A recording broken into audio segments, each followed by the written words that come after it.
Hello students, acid base salt chapter चल रहा है अभी। ठीक है, उसमें हमने टोटल 7 लेक्चर कर लिए।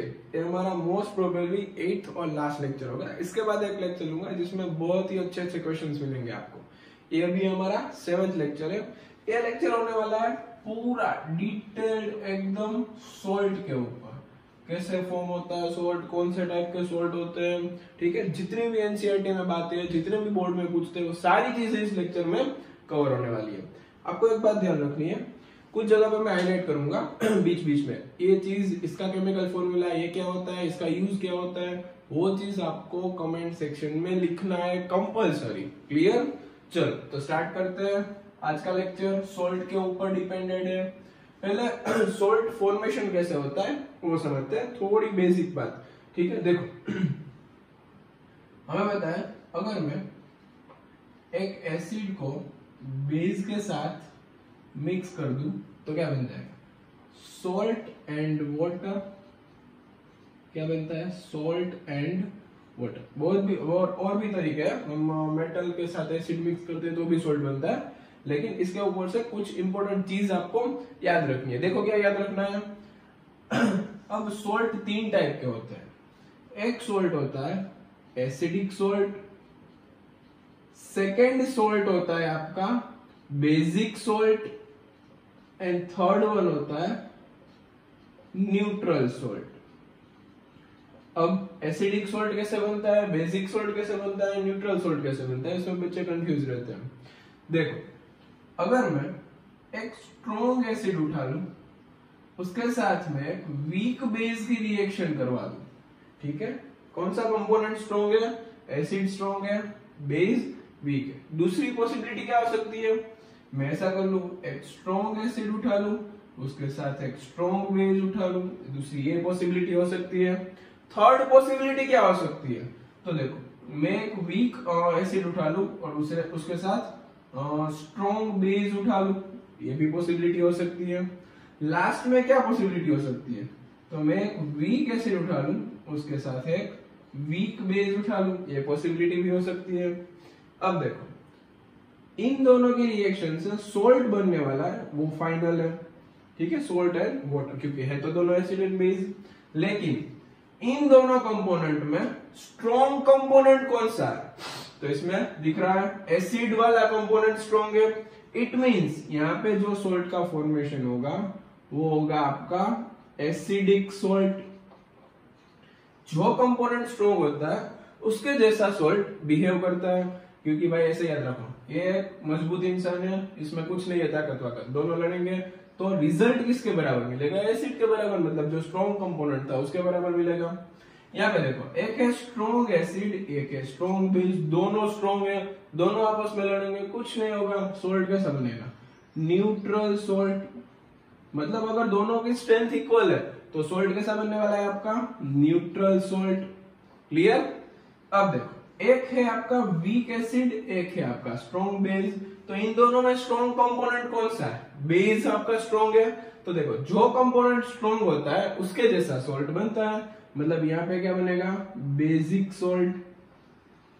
और लास्ट में देखो, एक है आपका वीक एसिड, एक है आपका वीक बेस, दोनों की स्ट्रेंथ इक्वल। इट मींस क्या बनने वाला है यहाँ पे, न्यूट्रल सॉल्ट। क्लियर? बीच में याद रखना, जो भी चीज मैं हाईलाइट करूं, मैं बोलूंगी इस चीज को कमेंट सेक्शन में लिखना है, मतलब आपको कंपलसरी उसको लिखना है। तो ये हो गया एसिडिक और बेसिक सॉल्ट कैसे बनते हैं, मैंने बता दिया। अब चारों के एक एग्जांपल ले लेते हैं। चल मैं इसको फर्स्ट को इरेज करके उसकी जगह पे एक एग्जांपल ले लूंगा। चलो इसको 1 बाय 1 इरेज करते जाते हैं और 1 बाय 1 एक एग्जांपल लिखते चलते हैं, साथ साथ में लिखते रहना, नोट्स अच्छी बनाना।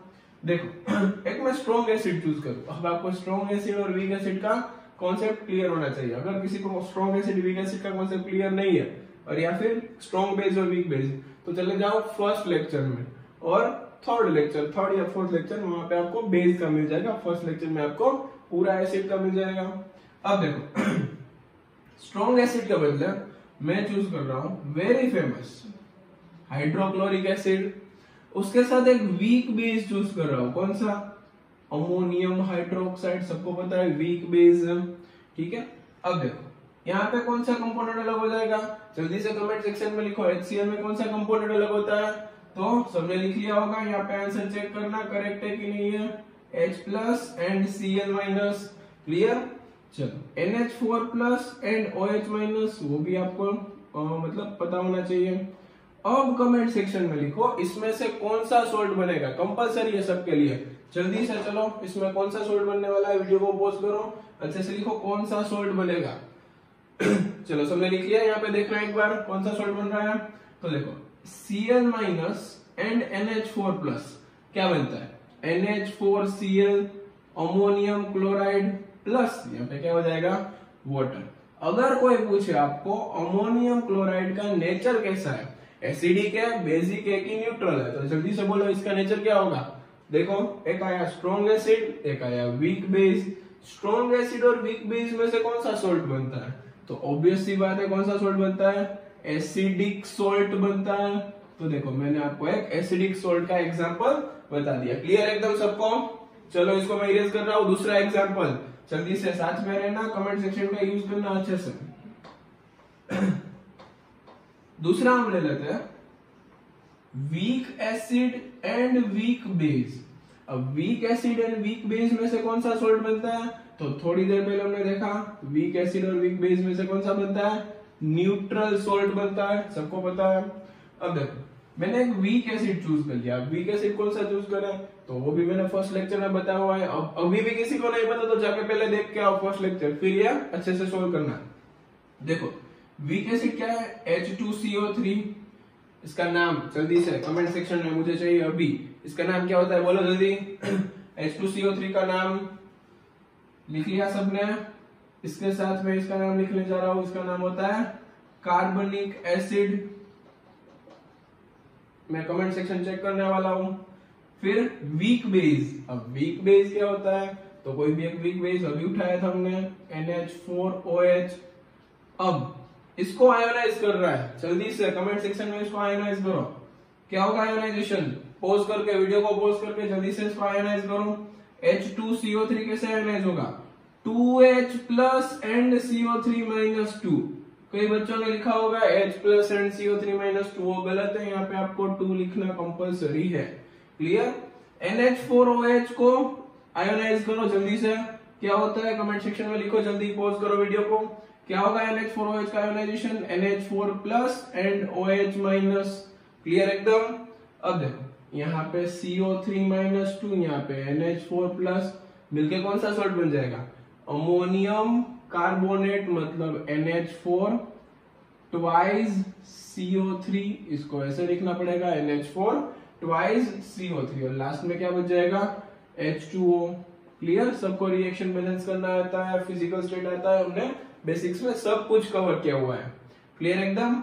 अब थर्ड एग्जांपल अपने आप से बनाओ, थर्ड एग्जांपल, और कमेंट सेक्शन में लगा लो। अगर आपको इसकी साइन नहीं मिल रहा तो आप इसके बदले इक्वल टू यूज कर सकते हो, कोई इश्यू नहीं है।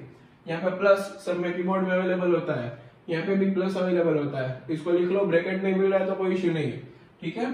चलो अब मैं तीसरी रिएक्शन लिखूंगा, तीसरा एग्जांपल में आपको बोलूंगा, वो आपको कमेंट सेक्शन में लिखना है। चलो देखो वीक एसिड वीक बेस हो गया। अब देखते हैं हम स्ट्रॉन्ग बेस, सॉरी यहाँ पे ले लेते हैं स्ट्रॉन्ग एसिड ले लिया, वीक एसिड ले लिया। अब लेते हैं strong base, strong acid and strong base. चलो एक स्ट्रॉन्ग एसिड उठाओ कोई भी, और एक स्ट्रॉन्ग बेस। चलो मैं बोल देता हूँ स्ट्रॉन्ग एसिड के बदले आपको लेना है H2SO4, और स्ट्रॉन्ग बेस के बदले आपको लेना है NaOH। जल्दी से रिएक्शन कंप्लीट करके बताओ मुझे कमेंट सेक्शन में क्या आंसर आता है, बोलो जल्दी। चलो सबने कर लिया ट्राई। देखो मैं आंसर लिखने जा रहा हूँ, यहाँ से Na प्लस, यहाँ से SO4 माइनस 2। सबने लिखा होगा क्या बनता है, Na2SO4, Na2SO4, फिर H plus and OH minus क्या हो जाएगा, H2O। सिंपल सी तो रिएक्शन थी, इसमें कुछ बात ही नहीं थी। अब यहाँ पे देखो इस सोल्ट का कोई नेचर पूछे आपको तो क्या होगा, तो आपको बोलना है NH4 आया होगा सर NH4 प्लस में से, फिर CO3 माइनस 2 आया होगा H2CO3 में से, मतलब ये आया वीक बेस में से, ये आया वीक एसिड में से, मतलब ये सोल्ट का नेचर होगा न्यूट्रल। यहाँ पे देखो ये कंपोनेंट आया कहां से आया Na प्लस, तो स्ट्रॉन्ग बेस में से। SO4 -2 तो क्या H2SO4 में से और कहीं से नहीं आ सकता। कोई बोलेगा कि कॉपर सल्फेट तो भाई वो एसिड नहीं है, सोल्ट है, ठीक है। मतलब SO4 -2 कहां से आया होगा, H2SO4 में से। Na+ कहां से आया होगा, NaOH में से। दोनों को कंबाइन कर दिया, Na2SO4 बन गया। और इसका नेचर पूछे तो ये भी आपका न्यूट्रल सोल्ट है, ठीक है। फोर्थ अब क्या बाकी है मैं ले लेता हूं एक weak acid and strong base. इन दोनों की रिएक्शन आपको करवानी है, weak acid and strong base. मैं वीक एसिड का नाम बोल देता हूं, आपको लेना है CH3COOH। स्ट्रॉन्ग बेस में आपको लेना है, इस बार ले लेते हैं, चलो CaOH ट्वाइस। अब इसकी रिएक्शन आपको मुझे कमेंट सेक्शन में जल्दी से बतानी है, मैं इरेज करूं उतनी देर में। जल्दी से इसकी रिएक्शन लिखो, वीडियो को पॉज करना।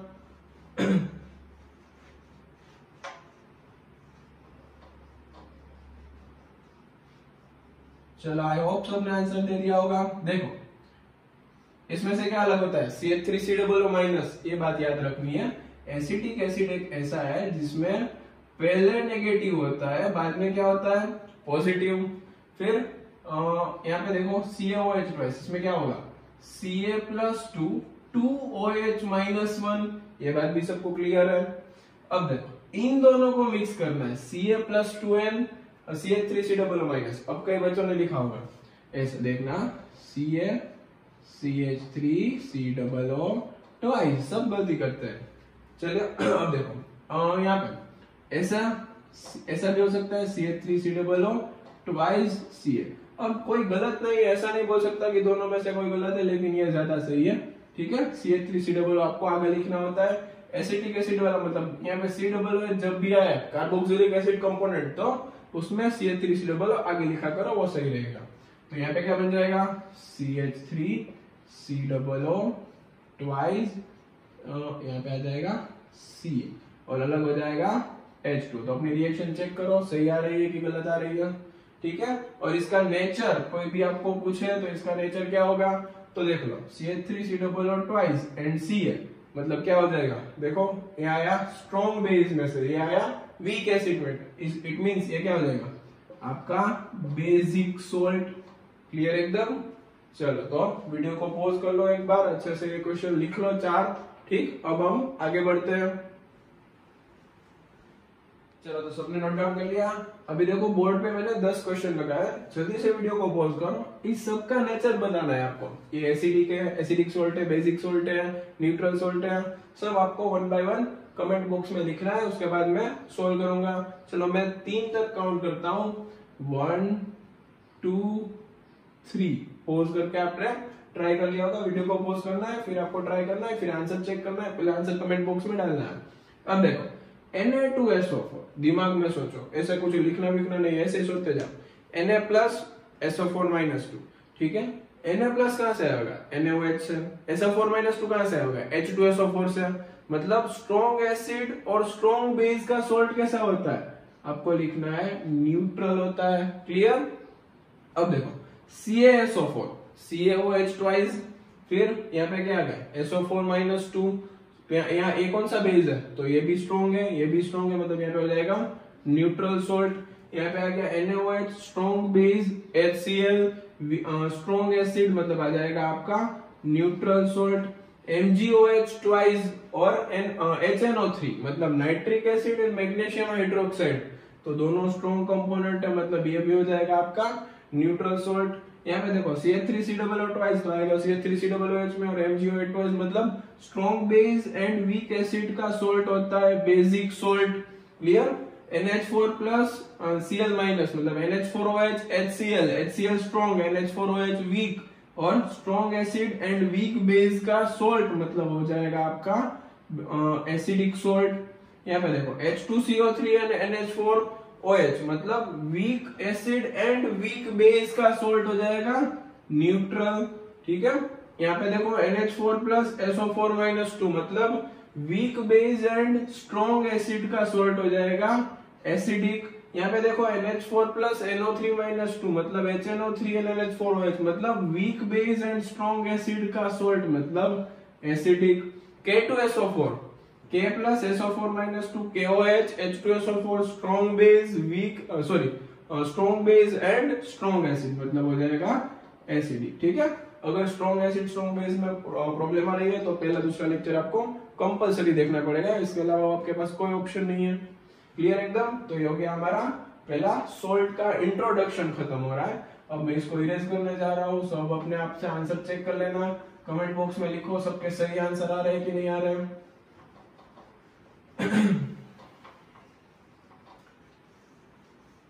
चीटिंग नहीं करनी है किसी को, ऑनेस्टली ईमानदारी से आंसर देना है। आंसर आ रहा है कि नहीं आ रहा है चेक करो, गलत आ रहा है तो कोई इश्यू नहीं है, चलेगा। और बच्चे भी कमेंट कर सकते हैं, ऐसा नहीं है कि ऐड किए हुए बच्चे ही कमेंट करो, ऐसा कुछ नहीं है, सब कमेंट कर सकते हैं, ओपन है सबके लिए। अब नेक्स्ट हम जा रहे हैं आपको बता देता हूँ। देखो पहले हमें करनी होती है, एक प्रोसेस आती है, टेक्स्ट बुक में गिवन होती है। इसमें आपको ऐसा बताया गया है, आप पहले लिख लो NaCl।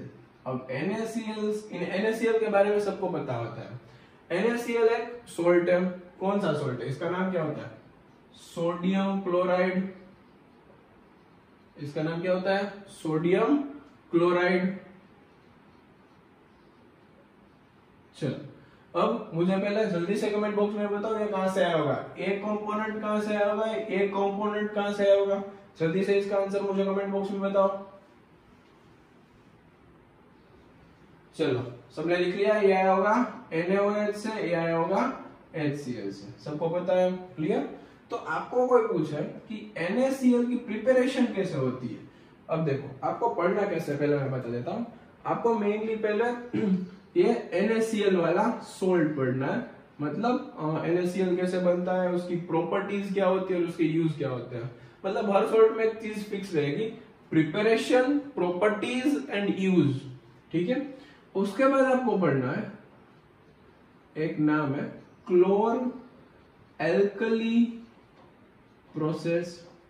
अब क्लोर एल्कली प्रोसेस से हमें कुछ सीखने को मिलता है। अब इसमें क्या हमारा मतलब मेन मोटिव क्या है सीखने का, तो इसमें ये बता रहे हैं अगर आप NaCl अकेले का कुछ एक प्रैक्टिकल यूज करो तो इसमें से बहुत सारी प्रोडक्ट बनाई जा सकती है। तो यहाँ पे NaCl का अच्छा खासा यूज किया गया है, इसमें से बहुत अच्छी अच्छी प्रोडक्ट मिलती है जिसका यूज होता है, तो वो हम पढ़ने वाले हैं। उसके बाद हमें पढ़ना है एक सोल्ट है ब्लीचिंग पाउडर। ब्लीचिंग पाउडर क्या होता है, कैसे फॉर्म होता है, वो सीखना है। मतलब इसमें भी सेम चीज रहेगी, preparation, properties and use. Bleaching powder के बाद हमें समझना है बेकिंग सोडा। बेकिंग सोडा कैसे फॉर्म होता है, उसकी प्रिपरेशन, मतलब प्रिपरेशन आ गई, properties and use. Baking soda के बाद हमें पढ़ना है वॉशिंग सोडा, मतलब आपको वॉशिंग सोडा प्रिपेयर करना सीखना है, फिर उसका यूज क्या होता है, प्रॉपर्टी क्या होती है। लास्ट में आपको समझना है POP, प्लास्टर ऑफ पेरिस। मतलब ये आज का हमारा पूरा टॉपिक है, ये खत्म करने के बाद कोई भी चीज बाकी नहीं रह जाती, हमारा चैप्टर खत्म हो जाता है। तो देखो पहला आपको बता दे NaCl की प्रिपरेशन क्या होती है। प्रिपरेशन मतलब NaCl कैसे बना, तो NaCl आपको पता है दो कंपोनेंट में से आया है, एक आपने ले लिया था HCl, एक आपने ले लिया था NaOH। इन दोनों के रिएक्शन से बन गया, क्या बनेगा इन दोनों के रिएक्शन से, यहाँ से H+, यहाँ से Cl- बन जाएगा, सॉरी H+, यहाँ से OH-, यहाँ पे Cl- और यहाँ पे Na+, मतलब बन जाएगा NaCl एंड वाटर, मतलब सोडियम क्लोराइड का फॉर्मेशन हो गया। ठीक है, अब देखो सोडियम क्लोराइड के बहुत सारे नाम है। सोडियम क्लोराइड को एक बोलते हैं कॉमन सोल्ट, एक क्या बोलते हैं, कॉमन सोल्ट। जल्दी से कमेंट सेक्शन में सारे नाम लिखते जाना है, जो भी मैं लिखूं वो। एक होता है कॉमन सोल्ट, दूसरा क्या होता है टेबल सोल्ट, इसको टेबल सोल्ट भी बोलते हैं, कॉमन सोल्ट भी बोलते हैं। फिर एक होता है सी सोल्ट, इसको सी सोल्ट भी बोलते हैं। जल्दी से कमेंट बॉक्स में लिखते जाओ, कॉमन सोल्ट, टेबल सोल्ट, सी सोल्ट। एक इसको बोलते हैं रॉक सोल्ट, रॉक सोल्ट। और लास्ट में एक चीज आपको याद रखनी है, इसको बोलते हैं हेलाइट। अब हेलाइट क्या होता है, हेलाइट है NaCl का मिनरल, जहां से NaCl मिनरल के फॉर्म में मिलता है उसको हेलाइट बोलते हैं। लेकिन ये लास्ट वाला नाम याद न रखो तो इतना इंपॉर्टेंट नहीं है, लेकिन ये चार नाम आपको पता होने चाहिए। मतलब कमेंट बॉक्स में सारे नाम आपको कंपलसरी लिखने हैं, क्लियर एकदम। अब देखो यहाँ से हमने NaCl प्रिपेयर कर लिया, तो अब हम पढ़ते हैं NaCl की प्रॉपर्टीज। अब देखो NaCl की कुछ प्रॉपर्टीज होती है, प्रॉपर्टीज में हम क्या लगेंगे, जनरली फिजिकल प्रॉपर्टीज या फिर उसका अपीयरेंस क्या होता है, वो सारी चीजें उसके अंदर आती है। दो टाइप की प्रॉपर्टीज होती है, हम सबको पता है। एक होती है फिजिकल प्रॉपर्टी, दूसरी होती है केमिकल प्रॉपर्टी। फिजिकल प्रॉपर्टी में उसका अपीयरेंस, कलर, वैसा सब कुछ आ जाता है। केमिकल में वो कैसे केमिकली रिएक्ट करता है, लेकिन 10th स्टैंडर्ड में इतना कुछ करने की जरूरत नहीं है, आपको सिर्फ फिजिकल अपीयरेंस और सब कुछ पता होना चाहिए। तो इसके बारे में आप लिख सकते हो व्हाइट क्रिस्टलाइन। अब क्रिस्टलाइन क्या होता है, सॉलिड, व्हाइट क्रिस्टलाइन सॉलिड। पहले तो वो सॉलिड है, क्रिस्टल स्टेट में और व्हाइट कलर का। अब इसका मीनिंग पहले अच्छे से समझो। देखो आपने घर पे दो चीज को ऑब्वियसली टच किया होगा। एक है आपका टेल्कम पाउडर। टेल्कम पाउडर को सबने एक बार तो छुआ ही होगा, ठीक है, गर्ल्स तो ज्यादा यूज करती है उसका। एक ले लिया टेल्कम पाउडर, एक ले लिया शुगर या फिर सॉल्ट, कोई भी उठा लो। अब टेल्कम पाउडर को टच करके फील करो, कैसा फील होता है, तो सबको पता है सॉफ्ट लगता है। और अगर शुगर को उठा लिया तो वो कैसा लगता है, कुछ क्रिस्टल जैसा लगता है। तो सॉलिड के भी दो टाइप होते हैं। सॉलिड एक होता है क्रिस्टलाइन और एक होता है एमोर्फस। अब एमोर्फस मतलब क्या, जो आपको स्लिपरी जैसा कुछ लगे। मतलब मैंने टेल्कम पाउडर का एग्जांपल दे दिया, उसको क्या बोलते हैं, एमोर्फस। और जो शुगर का एग्जांपल दिया, सोल्ट का एग्जांपल दिया, वो कैसा होता है, क्रिस्टलाइन। ठीक है, तो सॉलिड के दो टाइप होते हैं, उसमें कंफ्यूज नहीं होना है। हमें क्या लिखना है यहाँ पे, क्रिस्टलाइन सॉलिड होता है, व्हाइट कलर का क्रिस्टलाइन सॉलिड होता है, वो हमने लिख दिया। क्लियर, एक हो गया व्हाइट क्रिस्टलाइन सॉलिड। फिर इसका टेस्ट कैसा होता है, तो हमें पता है सॉल्टी टेस्ट होता है, तो हमने इसके बारे में भी लिख दिया। और कुछ इसमें ज्यादा आने वाला नहीं है। इसकी यूज काम क्या है, हमने प्रिपरेशन पढ़ लिया, फिर प्रॉपर्टीज हो गई और लास्ट में पढ़ना है यूज। चलो, तो पहले मुझे कोई भी एक इसका कॉमन यूज बता दो। सबको पता होता है इसका कॉमन यूज क्या है, जल्दी से कमेंट बॉक्स में डालो, वीडियो को पॉज करो। इसका कॉमन यूज क्या है, जल्दी से कमेंट बॉक्स में लिखो, जल्दी सब। देखो मैं लिखने जा रहा हूँ यूज, सबने लिख लिया होगा एक बार। इसका कॉमन यूज है पहले तो फूड पर्पस में, मतलब फूड इंग्रेडिएंट है एक, ये हमारा एक फूड इंग्रेडिएंट है। ठीक है, फूड में हम इसको ऐड करते हैं। ठीक है, मतलब इसको बोलते हैं एसेंशियल फूड इंग्रेडिएंट। ठीक है, एसेंशियल रिक्वायरमेंट ऑफ फूड, ऐसा भी बोल सकते हो। फिर एक आता है प्रिजर्वेशन ऑफ फूड। अब सबको डाउट लगता है कि सर लिख तो देते हैं प्रिजर्वेशन ऑफ फूड, लेकिन इसको इससे प्रिजर्व कैसे करते हैं। तो देखो आपने सॉल्ट को फूड में डाल दिया, तो सॉल्ट क्या करेगा, उसके अंदर ज्यादा वाटर अंदर रहने नहीं देगा, और प्लस में उसमें जो बैक्टीरिया का ग्रोथ होता है वो ग्रोथ एकदम रेजिस्ट करेगा, बैक्टीरिया का ग्रोथ अंदर नहीं होने देगा। इस मतलब यही एक फॉर्म में सॉल्ट है, वो फूड के अंदर प्रिजर्वेशन करता है, फूड को प्रिजर्व करने में हेल्प करता है। मतलब ये हो गया हमारा दूसरा। अब तीसरा यूज सोप इंडस्ट्रीज में, तीसरा यूज कहां पे होता है, सोप इंडस्ट्रीज में। सोप बनाने के लिए NaCl का यूज होता है। और लास्ट यूज जो बहुत काम का है, चलो एक बात बताता हूं। सबने वो कुल्फी खाई होगी, वो गली में आता है, वो टिन टिन टिन टिन बजाता है, सबने वहां से कुल्फी खाई होगी। कई बार ऑब्जर्व किया होगा वो थोड़ा सा सॉल्टी लग रहा है। अब उसका रीजन क्या होता है, तो देखो उसके पीछे भी एक केमिस्ट्री है, सुनो अच्छे से। अगर वो मतलब हमारे घर पे आ रहा है, दूसरी गली में जा रहा है, पूरे सिटी में गली में एरिया में घूम रहा होता है, मतलब उसका आइस तो मेल्ट हो जाना चाहिए। कभी सोचा आपने उसका आइस मेल्ट क्यों नहीं होता, तो सुनो वो क्या करता है, पहले आइस डालता है, उसके ऊपर इतना सारा सॉल्ट डाल देता है, फिर एक आइस की लेयर, फिर सॉल्ट, फिर आइस की लेयर, फिर सॉल्ट, ऐसे 3-4 लेयर बना देता है। उसके ऊपर वो अपना जो भी बक्सा होता है कुल्फी का वो रख देता है। ठीक है, अब देखो इसमें क्या होगा, वो जो कुल्फी का बक्सा रखता है, मतलब आइस मेल्ट हो जाना चाहिए धीरे धीरे धीरे धीरे धीरे टाइम पास होने के बाद, लेकिन आइस मेल्ट नहीं करता। उसका रीजन है ये NaCl क्या करता है, उसका जो बॉइलिंग पॉइंट है, जो बॉइल होता है ना, मतलब धीरे धीरे धीरे मेल्ट होने लगता है, ऐसा बोलते मेल्टिंग पॉइंट। आइस है इसलिए वो क्या होता है, मेल्टिंग पॉइंट होता है। वो उसका मेल्टिंग पॉइंट इलेवेट कर देता है। इलेवेट करना मतलब क्या, बढ़ा देना। आइस जिस डिग्री पे मेल्ट होता होगा उससे वो ज्यादा डिग्री पे मेल्ट होगा। ये चीज आप 12th स्टैंडर्ड में अच्छे से पढ़ने वाले हैं, लेकिन अभी सिर्फ इतना पढ़ लो। NaCl क्या करता है, जो मेल्टिंग पॉइंट होता है वो क्या कर देता है, बढ़ा देता है। मतलब मेल्टिंग पॉइंट इलेवेशन में ये यूज होता है, ऐसा लिख देता है, मेल्टिंग पॉइंट इलेवेशन में ये यूज होता है।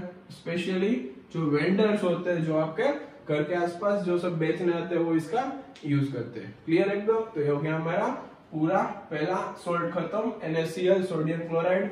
उसका नाम बता दिया, नाम आपने कमेंट बॉक्स में लिख दिया, फिर उसकी प्रिपरेशन, फिर प्रॉपर्टी एंड यूज। इसको अच्छे से नोट डाउन करते जाओ। चलो क्लियर। अब आएगा हमारा क्लोर अल्कली प्रोसेस। तो पहले इसको अच्छे से पॉज करके नोट डाउन करो। चलो सबने नोट डाउन कर लिया, मैं इसको इरेज करने जा रहा हूँ।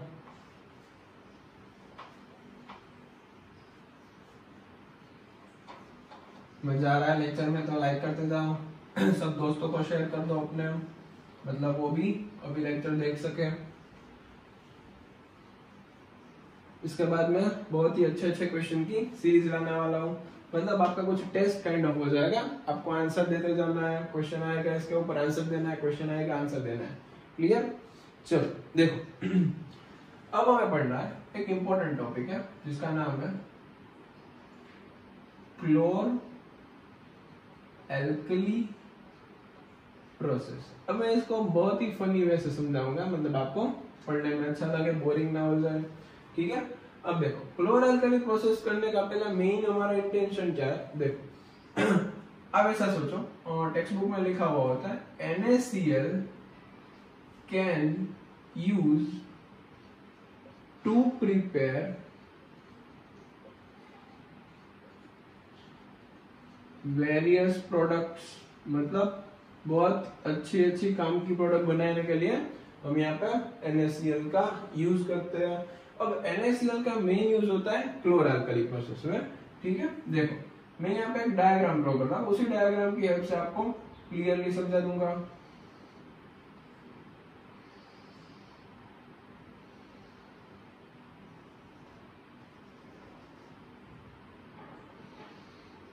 मेरे साथ साथ डायग्राम ड्रॉ करते जाना।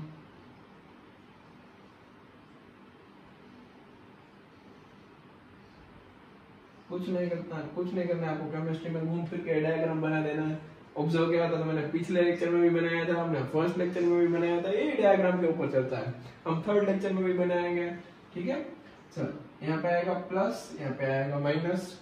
अब पॉजिटिव जो रोड होता है उसको क्या बोलते हैं, एनोड बोलते हैं। इस रोड को थोड़ा सा अच्छा बना देते हैं। चलो कुछ ऐसी प्लेट्स बना दी हमने। मेरा ड्राइंग इतना ऑब्जर्व मत करना, इतना अच्छा नहीं है ड्राइंग।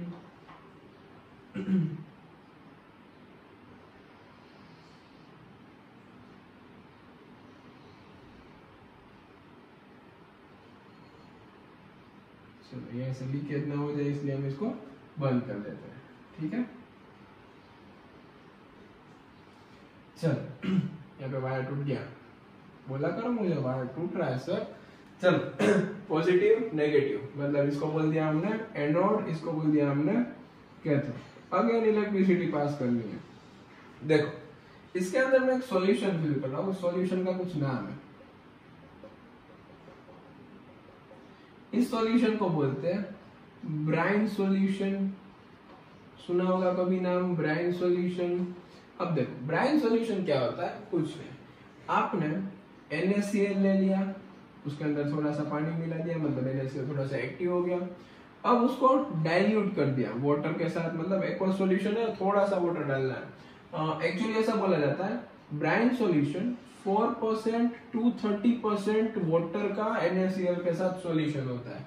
अब 4% का मीनिंग क्या होगा, 4% का मीनिंग ये होता है अगर आप 100 ml सॉल्यूशन बना रहे हो तो इसमें आपका 4 ग्राम NaCl होना चाहिए, और 4 ग्राम NaCl डाल के जो भी कंटेनर है उसमें अप टू 100 ml तक आपको वाटर फिल करना है, मतलब हो जाएगा 4% सॉल्यूशन। ठीक है? अप टू 100, वो बात ध्यान रखनी है। ठीक है? वो आप सब आगे के स्टैंडर्ड में पढ़ेंगे। 11th में कंसंट्रेशन टर्म्स आएगा, सब कुछ 9th में आ चुका है, परसेंटेज मास बाय मास, वही सब चीजें। आपको सिर्फ इतना याद रखना है ब्राइन सॉल्यूशन। क्या होता है, NaCl का एक सॉल्यूशन होता है जिसमें सॉल्ट और वाटर मिक्स होता है, इन शॉर्ट सॉल्टी वाटर होता है, ठीक है। अब देखो हमारे पास है NaCl, अब वो वाटर के साथ मिक्स है। अब देखो मैं जैसे स्टेप बाय स्टेप लिखते जा रहा हूँ वो आपको याद रखना है। NaCl है, ठीक है, उसका एक्वा सॉल्यूशन मतलब वो अब इजीली आयोनाइज कर सकता है। NaCl में से आयोनाइजेशन हो जाएगा Na+ एंड Cl-। अब ऐसे ही तो आयोनाइज नहीं हो जाएगा, उसके अंदर इलेक्ट्रिसिटी पास हुई, मतलब NaCl को लगा झटका, ठीक है, NaCl को झटका लगा तो NaCl भाई टूट गया। NaCl भाई किस में टूट गया, एक Na+ में और एक Cl- में। अगर मैं इसमें ऐसा कर दूं 2NaCl तो यहाँ से 2Na+ और यहाँ से 2Cl- टूट जाएंगे। उसका रीजन है थोड़ी देर में बताता हूँ। अब देखो पॉजिटिव चार्ज का मतलब क्या होता है, deficiency of electron. Positive charge मतलब क्या होता है, deficiency of electrons. Negative charge का मतलब क्या होता है, एक्स्ट्रा इलेक्ट्रॉन्स, मतलब उसके पास एक्स्ट्रा इलेक्ट्रॉन्स है। अब देखो सोडियम आएगा दौड़ता दौड़ता कि भाई मेरे इलेक्ट्रॉन कम हो गए, मुझे इलेक्ट्रॉन से कम मतलब डेफिशिएंसी हो गई, रोना स्टार्ट करेगा। अब क्या होगा, Na+ ने रोना स्टार्ट किया तो यहाँ से बोलेगा, यहाँ पे है माइनस, माइनस मतलब इस प्लेट के ऊपर माइनस चार्ज है, इस प्लेट के ऊपर प्लस चार्ज। देखो मतलब यहाँ पे प्लस चार्ज है तो वो किसके पास आएगा, ज्यादा चार्ज के पास, मतलब उसको इलेक्ट्रॉन चाहिए तो Na+ आके अटैच हो जाएगा कैथोड पे। तो यहाँ पे कौन आ गया, कैथोड पे Na+। अब प्लस था, डेफिशिएंसी थी, यहाँ पे आगे चार्ज मिल गया, मतलब भाई खुश हो गया, उसका चार्ज चला गया। प्लस मतलब क्या होता है, डेफिशिएंसी होती है, पढ़ा हुआ है अपने 9th में 10th में फर्स्ट चैप्टर में भी पढ़ा हुआ है। प्लस मतलब उसकी थी डेफिशिएंसी, और यहाँ पे आके भाई अच्छा हो गया, कैथोड पे बन गया सोडियम। अब क्लोरीन, अमीर लोग ज्यादा पैसे, मतलब क्लोरीन क्या करेगा, चलो ना कुछ दान कर देते हैं। अब क्लोरीन अकेला जाएगा तो रास्ते में उसको कोई लूट लेगा क्योंकि उसके पास तो ज्यादा पैसे हैं। तो क्लोरीन यहाँ से यहाँ जाता है 2 क्लोरीन के साथ, क्योंकि वो अकेला नहीं जा पाता, मतलब कोई लूट लेगा तो लोचा हो जाएगा। तो क्लोरीन यहाँ पे आके बन जाएगा Cl2, मतलब एनोड पे क्या बन जाएगा, Cl2। देखो मैंने इसके लिए 2 लिया था, क्लोरीन है ना उसकी एटॉमिसिटी 2 होती है, वो आपने पढ़ा हुआ है, इसके लिए मैंने 2 ले लिया। तो देखो कैथोड पे कौन, एनोड पे कौन आ गया, क्लोरीन, और कैथोड पे कौन आ गया, सोडियम। ये बात क्लियर हो गई पहले। चल अब आगे कैथोड पे सोडियम आ गया, वो सोडियम बोल रहा है कि भाई मेरे पास पहले इलेक्ट्रॉन नहीं थे, अब अपन के पास इलेक्ट्रॉन है, पावरफुल हो गया है, अपन को लड़ना है किसी के साथ, तो क्या करेगा, मतलब रिएक्शन करनी है, उसको क्या करना है, रिएक्शन। सोडियम ने क्लोरीन से पूछा, भाई रिएक्शन करने के लिए इंटरेस्टेड हो आप मुझसे रिएक्शन करेंगे। क्लोरीन ने बोल दिया अपन तो संत बन गए, हमें कुछ नहीं करना है, हमने सारे पैसे डोनेट कर दिए, अब हमें शांति का जीवन जीना है। क्लियर, क्लोरीन ने ऐसा कुछ बोल दिया तो क्लोरीन ने भी सोडियम के साथ रिएक्शन करने से ना बोल दिया। अब कौन बचेगा, तो यहाँ पे NaCl तो टूट गया, अब बचा इसके अंदर वाटर। अब वाटर को बोलेगा कि भाई मेरे साथ थोड़ी सी रिएक्शन कर ले, सोडियम बोलेगा कि भाई थोड़ी सी तो रिएक्शन कर ले मेरे साथ, वाटर बोलेगा ठीक है मैं सबको हेल्प करता हूँ, तुझे भी हेल्प करूंगा। तो Na और H2O की रिएक्शन आपको पता है क्या होगा, यहाँ से H+, यहाँ से OH-, यहाँ से Na+, प्लस माइनस क्या मिल जाएगा, NaOH एंड H2 हो जाएगा रिलीज, आपने सीखा हुआ है। इट मींस कैथोड पे क्या मिला, एक्चुअली एक मिला NaOH, कैथोड के नजदीक में क्या मिलता है, NaOH, दूसरा क्या मिलता है, हाइड्रोजन गैस। यहाँ पे क्या मिल गया, क्लोरीन गैस। तो देखो हमें ओवरऑल क्लोर अल्कली प्रोसेस की हेल्प से 3 प्रोडक्ट मिली। कौन कौन सी 3 प्रोडक्ट है हमारी, देखो पहले मैंने ले लिया NaCl का कुछ सॉल्यूशन, आपकी टेक्स्ट बुक में एनसीईआरटी में यही रिएक्शन नीचे लिखी हुई है, उसके अंदर मैंने डाल दिया H2O, उसके अंदर से मैंने पास कर दी इलेक्ट्रिसिटी। अब इलेक्ट्रिसिटी पास करने पे क्या हुआ, अंदर ये सारी प्रोसेस हुई, ठीक है। इसमें से अलग हो गया एक NaOH, एक अलग हो गया H2 और एक अलग हो गया Cl2।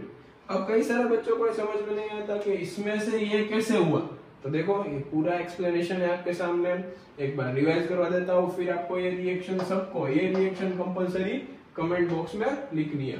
देखो इसको क्लोर अल्कली क्यों बोलते हैं बताता हूँ, पहले रिवाइज कर लेते हैं। चलो एक हमारे पास बीकर था, एनोड लिया, कैथोड लिया, उसको पावर सप्लाई से कनेक्ट किया, इसके अंदर ब्राइन सॉल्यूशन फिल कर दिया। ब्राइन सॉल्यूशन याद रखो तो भी चलेगा, ये 4% 30% एक्स्ट्रा इन्फॉर्मेशन है। क्लियर? ब्राइन सॉल्यूशन इसके अंदर मैंने फिल कर दिया। ब्राइन सॉल्यूशन मतलब NaCl का वाटर का साथ सॉल्यूशन, और कुछ बात याद नहीं रखनी है। अब NaCl का सॉल्यूशन था, उसमें से पहले NaCl तो वो टूट गया Na+Cl- में। अब Na+Cl- में टूट गया तो सोडियम के पास डेफिशिएंसी आई, उसने बोला मुझे कुछ भी करके इलेक्ट्रॉन चाहिए, मतलब वो चला गया नेगेटिवली चार्ज प्लेट के पास, वहां पे जाके स्टेबल हो गया, थोड़ी देर के लिए बैठ गया। क्लोरीन ज्यादा पैसे अमीर लोग वहां से यहाँ पे डोनेशन करने के लिए आए और यहाँ पे Cl2 बन के आराम से बैठा हुआ है, यहाँ पे उसे कुछ दिक्कत नहीं है, कोई इश्यू नहीं है। अब देखो सोडियम ने क्या किया, वाटर के साथ सोडियम ने बोला मुझे रिएक्शन करनी है। क्लोरीन से पूछा भाई रिएक्शन करेगा, क्लोरीन ने ना बोल दिया, ना मैं रिएक्शन नहीं करूंगा, हम तो संत बन चुके हैं। अब सोडियम ने बोला मुझे रिएक्शन करनी पड़ेगी वाटर के साथ, और वाटर ना नहीं बोल सका, वाटर ने रिएक्शन कर ली क्योंकि बाकी कुछ बचा ही नहीं था। NaCl टूट गया, क्लोरीन ने ना बोल दिया, Na+ बचा, तो और क्या बचा, वाटर खत्म। Na की वाटर के साथ रिएक्शन होके क्या बचा, क्या बनेगा, NaOH+ H2।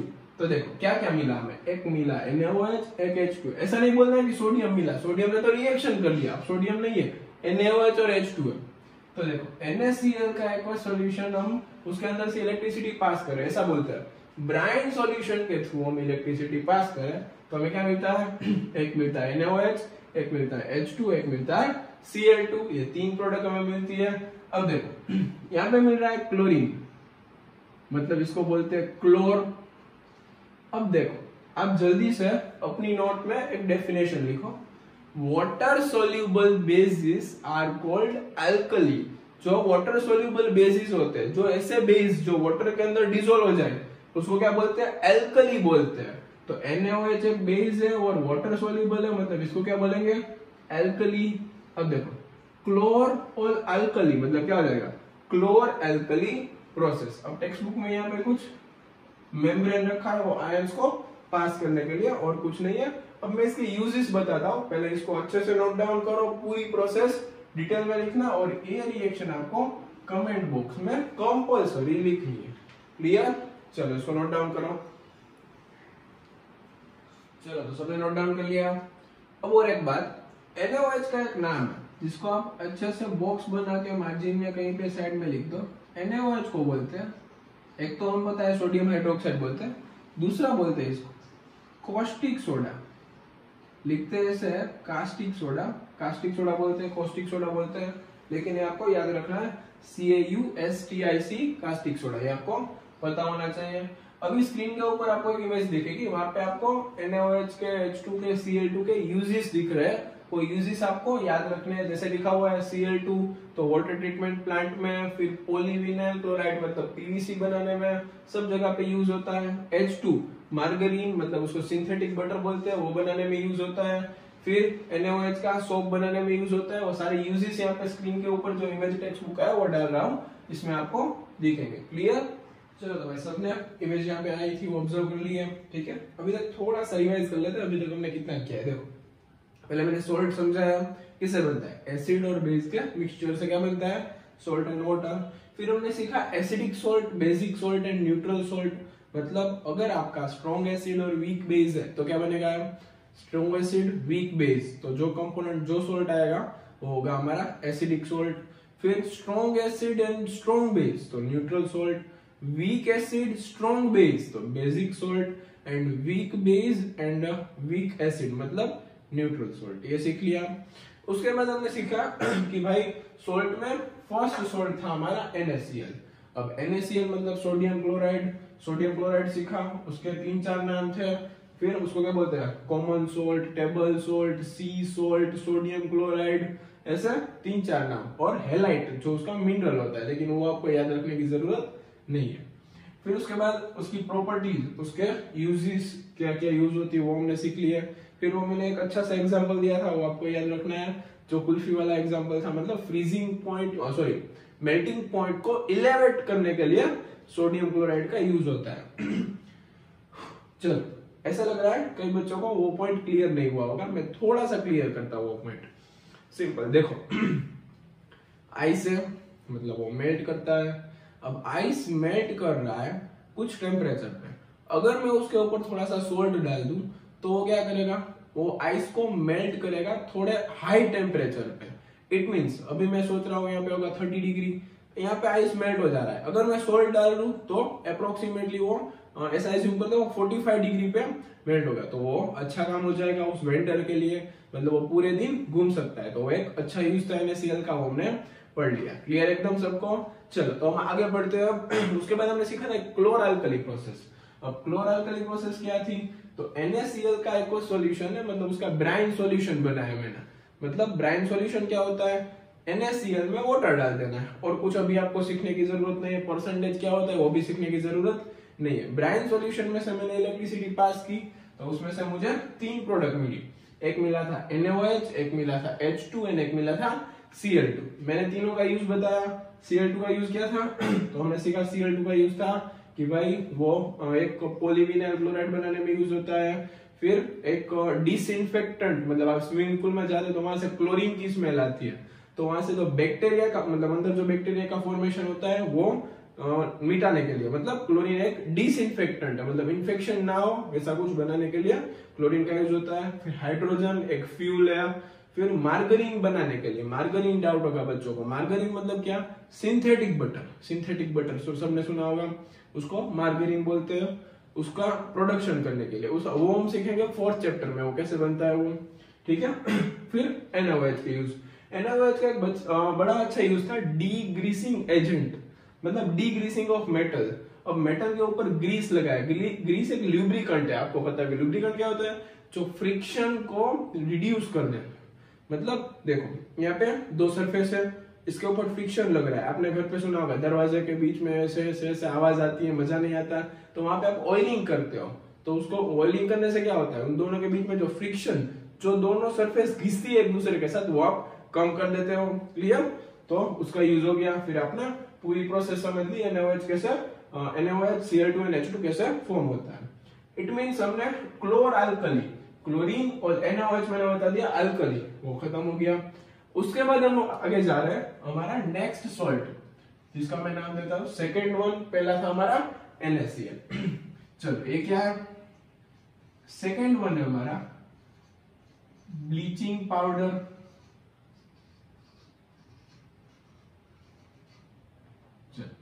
अब ब्लीचिंग पाउडर क्या होता है? तो पहले उसका मैं केमिकल फॉर्मूला बताऊं। उसका केमिकल फॉर्मूला होता है CaOCl2। इसको आप क्या बोलते हो? इसको आपको पढ़ना है कैल्शियम ऑक्सी क्लोराइड। तो चलो बच्चों जल्दी से इस फॉर्मूला और उसका केमिकल नेम दोनों अभी कमेंट बॉक्स में कमेंट करो, स्पीड में। चलो वीडियो को पॉज करो या जल्दी नाम लिखो, मतलब आपको याद हो जाएगा धीरे धीरे। कमेंट में लिखा, आपको याद आएगा कि मैंने कमेंट में ये नाम लिखा था, ठीक है? इस बार में आपको याद हो जाएगा। अब हो गया कैल्शियम ऑक्सी क्लोराइड। क्लियर? इसका केमिकल नेम है, इसका केमिकल फॉर्मूला है, और ये इसका कॉमन नेम है। अब चलते हैं इसकी प्रिपरेशन के ऊपर, मतलब ये प्रिपेयर कैसे होता है वो आपको समझना पड़ेगा। प्रिपरेशन कैसे होती है? तो देखो इसकी प्रिपरेशन थोड़ी सी कॉम्प्लेक्स है, वो आपको याद रखने की जरूरत नहीं है। सिर्फ आपको एक रिएक्शन याद रखनी है। प्रिपरेशन तो एक्चुअली 4-5 स्टेप में होती है, लेकिन वो आपको याद करने की भी बिल्कुल जरूरत नहीं, वो आप हायर स्टैंडर्ड में पढ़ेंगे। देखो आपको इतना याद करना है, कैल्शियम हाइड्रोक्साइड का एक्वा सॉल्यूशन, मतलब लाइम वाटर। लाइम वाटर के थ्रू आप क्लोरीन गैस को पास करो। क्या पास करना है आपको? Chlorine gas. तो बेटा क्या मिल जाएगा उसके अंदर से? Calcium oxy chloride. क्या बोलते हैं इसको? CaOCl2, calcium oxy chloride. और क्या रिलीज हो जाएगा इसके साथ? वाटर रिमूव हो जाएगा। तो ये हमारा हो गया कैल्शियम ऑक्सी क्लोराइड की प्रिपरेशन। अब इसको आप पॉजिटिव नेगेटिव से नहीं कर सकते, ऑब्वियसली इसको रटना ही पड़ेगा। तो जल्दी से रिएक्शन कमेंट बॉक्स में लिखो। इसके बदले मैंने पहले भी बताया, आप कमेंट बॉक्स में इक्वल टू की साइन का यूज कर सकते हो, ठीक है? एक्चुअली इक्वल टू नहीं होता, लेकिन हम मास कंजर्व कर रहे हैं, ऐसा समझ के इसको इक्वल टू के साइन में लिख दो जल्दी से। चलो वीडियो को पॉज करो, मुझे अभी के अभी सबकी कमेंट्स चाहिए। क्लियर? चलो सबने लिख दिया होगा वीडियो पॉज करके। प्रिपरेशन के बाद हम आगे बढ़ते हैं उसकी प्रॉपर्टीज के साइड। अब देखो पहली बात ब्लीचिंग पाउडर है, ठीक है? तो इसका कलर है pale yellow colour. Pale yellow सबको पता होता है कैसा होता है? पेल येलो कलर का पाउडर होता है, क्लियर एकदम बात, ठीक है। तो उसकी फर्स्ट प्रॉपर्टी हो गई। सेकंड प्रॉपर्टी बोले तो soluble in water, soluble in water मतलब ये वाटर के अंदर सोल्यूबल होता है, तो वो बात भी सबको क्लियर हो गई। तीसरी बात, लास्ट बात, तो देखो इसके पास स्ट्रॉन्ग स्मेल ऑफ क्लोरीन, मतलब इसके अंदर से क्लोरीन की स्ट्रॉन्ग स्मेल आती है। उसका रीजन क्या है, तो भाई ये क्लोरीन के अंदर से ही बना है, मतलब इसके अंदर से क्लोरीन की स्ट्रॉन्ग स्मेल आती है। तो आपको कोई ऐसा पाउडर दे दे तो आपको पहले देखना है ये पेल येलो कलर का है, हाँ है। उसके बाद पानी में मिला के देखो, खुल रहा है, हाँ मिक्स हो रहा है, मतलब ये सोल्यूबल हो रहा है, मतलब ये कैल्शियम ऑक्सीक्लोराइड है, उसके तरफ कैरेक्टरिस्टिक जा रही है और उसके अंदर से क्लोरीन की स्मेल आ रही है। तो ऐसे आप लैब में कंपाउंड को आइडेंटिफाई इजीली कर सकते हो। इसलिए इसकी मैंने प्रॉपर्टीज बता दी, कैरेक्टरिस्टिक बता दी, मतलब ये कैसे बिहेव करता है, कैसा बिहेवियर होता है, वो आपने सीख लिया। उसके बाद हमें देख रहे हैं इसके यूजेस। अब देखो मैं ये चीज ऐसे ही नहीं बता रहा हूँ, सब टेक्स्ट बुक में बहुत ही शॉर्ट टर्म में बताया हुआ होता है, लेकिन ऐसे पढ़ने से प्रिपरेशन, प्रॉपर्टी, यूज सब में कॉमन मेथड रखने से फायदा होगा आपको। आपने फर्स्ट चैप्टर में कुछ क्वेश्चंस किए, X Y Z identify this ऐसा कुछ क्वेश्चंस होता है। अब देखो उसमें क्या लोचा होता है, आपको ऐसा पूछेंगे a pale yellow powder X formed by lime water या फिर कुछ बोल देंगे, मतलब आपको ये एक्स नाम का सब्सटेंस आइडेंटिफाई करना होगा। ऐसे बड़े से क्वेश्चन होंगे, मैं नेक्स्ट लेक्चर में वही कराने वाला हूँ। इट मींस ये सबको याद होना चाहिए, क्लियर। उसके बाद इसके यूजेस देखते हैं, तो ऑब्वियस सी बात है ब्लीचिंग पाउडर है, तो पहला यूज क्या होगा, ब्लीचिंग। इसकी ब्लीचिंग एक्शन है इसके पास, तो ऐसा लिख सकते हैं ब्लीचिंग क्लोथ्स इन लॉन्ड्री, मतलब लॉन्ड्री में इसके मतलब कपड़े को ब्लीच करने के लिए यूज होता है। फिर दूसरा यूज यहाँ पे लिख देते हैं कोमा करके, bleaching clothes in laundry and bleaching paper in paper industries, मतलब पेपर इंडस्ट्री में जो वुड पल्प होता है ऐसा बोल सकते हैं। यहाँ पे वुड पल्प को ब्लीच करने के लिए, वुड पल्प को ब्लीच करने के लिए इसका यूज होता है, ठीक है। एक और यूज देखते हैं इसको, एक it is also an oxidizing agent. अब सबको ऑक्सीडाइजिंग एजेंट पता होगा क्या होता है, हमने पहले चैप्टर में पढ़ा हुआ है, याद करो, मैंने याद करवाया था। ऑक्सीजन एडिशन, ऑक्सीजन का एडिशन होता है, उसको क्या बोलते हैं, ऑक्सीडाइजिंग एजेंट। क्लियर एकदम। तो ये हो गया इसकी प्रिपरेशन, प्रॉपर्टी एंड यूज। तो ये पूरा बोर्ड का स्क्रीनशॉट ले लो या तो पॉज करके लिखते जाओ। एक बात याद रखो, मैं पूरा लिख लूं उसके बाद नोट डाउन करो, मतलब आपके लिए अच्छा होगा। ऐसे साथ साथ में लिखते जाएंगे तो क्या प्रॉब्लम होगी, पहले ये लिखेंगे फिर थोड़ा सा पीछे रह जाएंगे, वीडियो थोड़ा सा आगे बढ़ जाएगा, मतलब प्रॉब्लम होगा। पहले मैं ऐसे गैप ही रखूंगा, एक सॉल्ट पढ़ा दूंगा, उसके बाद आप नोट करो, फिर दूसरा सॉल्ट, फिर नोट करो। बीच बीच में अगर मैं बोलूं कि कमेंट करो तो वीडियो को पॉज करो और कमेंट कर दो, मतलब एकदम इजी हो जाएगा। क्लियर एकदम। तो अभी इसका स्क्रीनशॉट ले लो, टाइम नहीं है तो, और अगर नोट डाउन करना है तो इसको नोट डाउन करना, बाद में हम आगे बढ़ते हैं। चलो इसको नोट डाउन करो। चलो सबने नोट डाउन कर लिया है।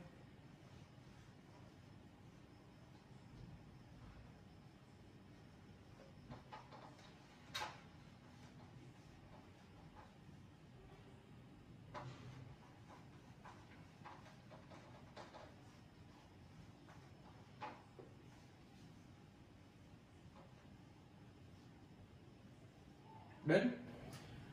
अब वो मूव ऑन होता है थर्ड सॉल्ट के साइड। थर्ड सॉल्ट है हमारा बेकिंग सोडा।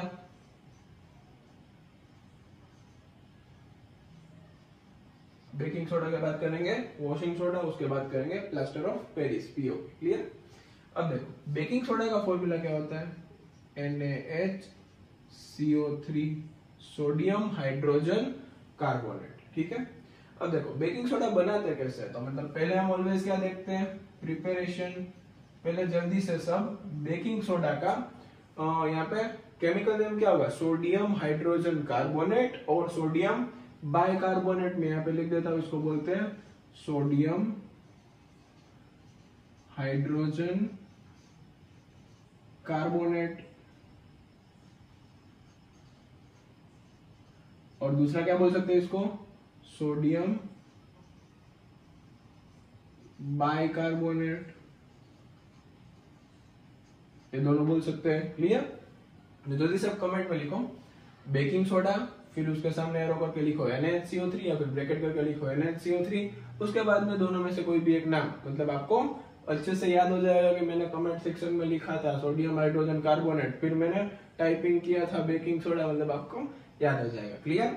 उसके बाद हम जा रहे हैं प्रिपरेशन के साइड। अब प्रिपरेशन कैसे होती है देखो, तो इसकी भी प्रिपरेशन थोड़ी सी कॉम्प्लेक्स होती है, मतलब आपको याद करना है। मैंने लास्ट टाइम याद करवाया था वैसे ही याद करवाऊंगा। लास्ट टाइम क्या था, कैल्शियम हाइड्रोक्साइड मतलब लाइम वाटर के सॉल्यूशन में से क्लोराइड मतलब क्लोरीन गैस को पास करो तो बन जाएगा कैल्शियम ऑक्सी क्लोराइड। अब उसके बाद जाते हैं इसकी प्रिपरेशन के साइड।